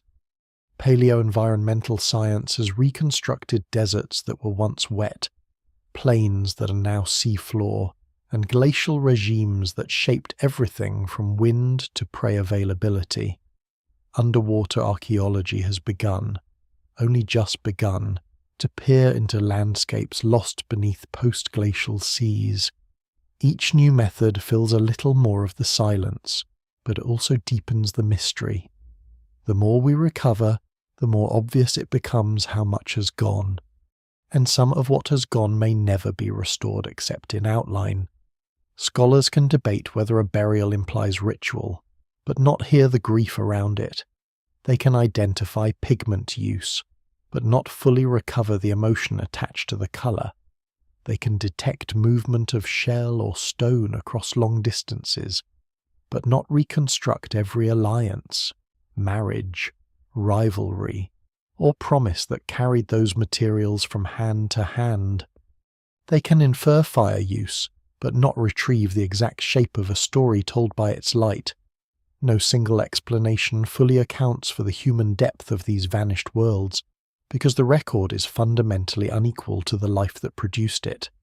Archaeology can recover traces of action. It cannot fully restore atmosphere.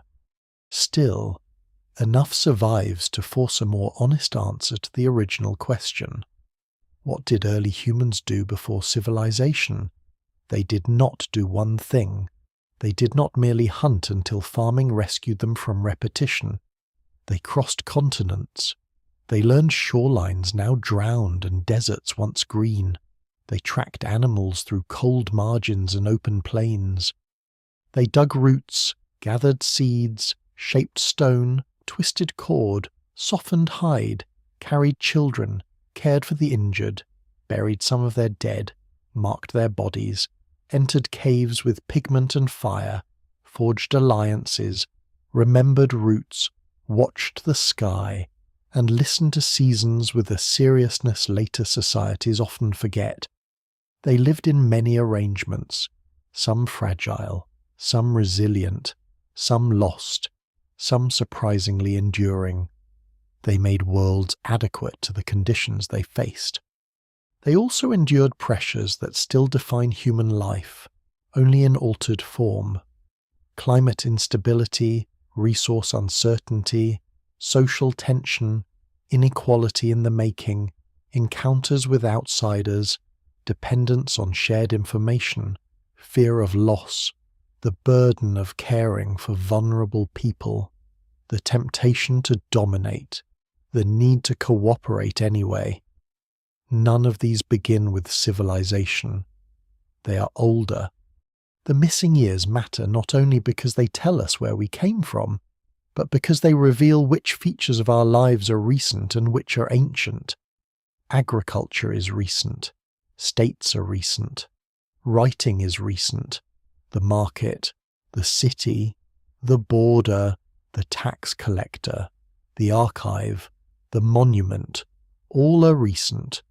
But teaching children, reading weather, mourning the dead, dividing food, mistrusting strangers, relying on allies, storytelling in the dark, shaping identity through symbols, adapting under pressure, these belong to the deeper inheritance. That inheritance may explain why civilization has always been more fragile than it likes to believe. The settled world imagines itself permanent because it is built from durable materials and written records. Yet when systems fail, when roads break, when trade contracts, when drought bites, when states collapse, humans often fall back on older competencies: kinship, local knowledge, mobile improvisation, sharing networks, diverse subsistence, memory carried in people rather than institutions. The ancient repertoire remains under the surface. We're not separate from the missing years, we are what is left of them. The nervous system still reads threat faster than law.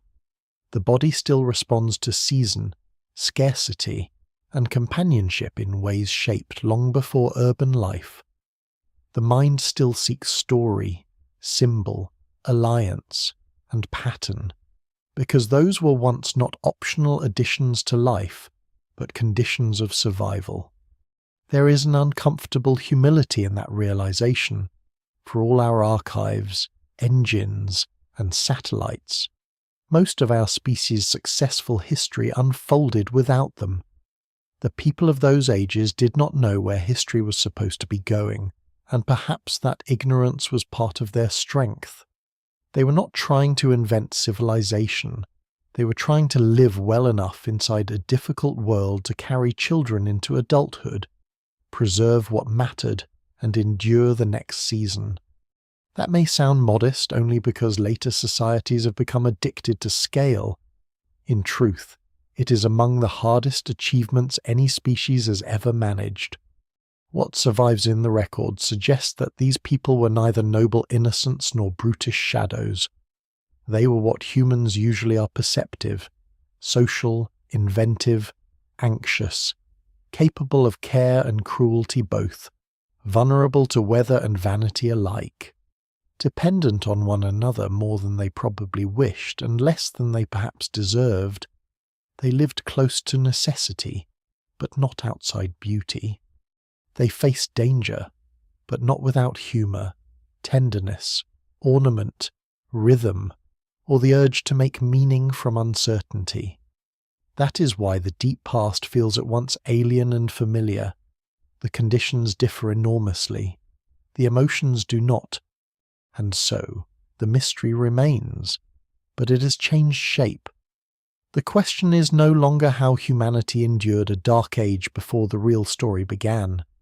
The real story was already underway. The deeper mystery is how such a vast and richly lived human world could be made to seem secondary for so long. Perhaps the answer lies in our own habits of attention.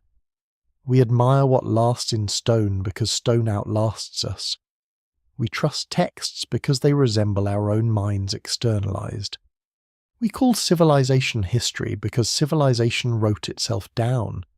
But the older human world lasted longer than any empire, adapted across greater range than any kingdom, and carried memory through bodies and landscapes with a discipline that deserves another name besides prelude. By the end of this long arc, agriculture has emerged in some places, settlement has deepened, the trap of fixed life has begun to close, civilization stands somewhere ahead, still gathering itself out of stored grain, inherited plots, dense villages, harder hierarchies, and the new confidence that permanence can be built. But behind that threshold stretches the great human age that made all thresholds possible. It is still mostly hidden. It is still broken into clues. It still resists clean summary. Yet it no longer looks empty.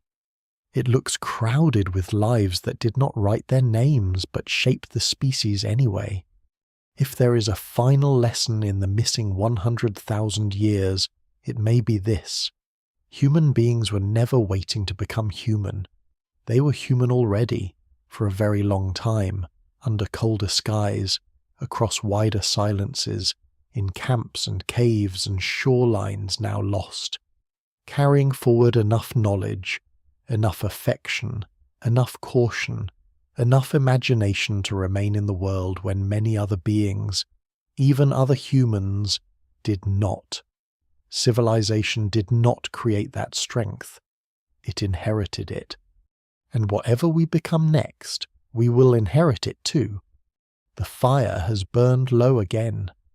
Beyond it lies the same darkness that held the first camps, the first roots, the first names now lost, and the long patient labour of people who never imagined themselves as prehistory.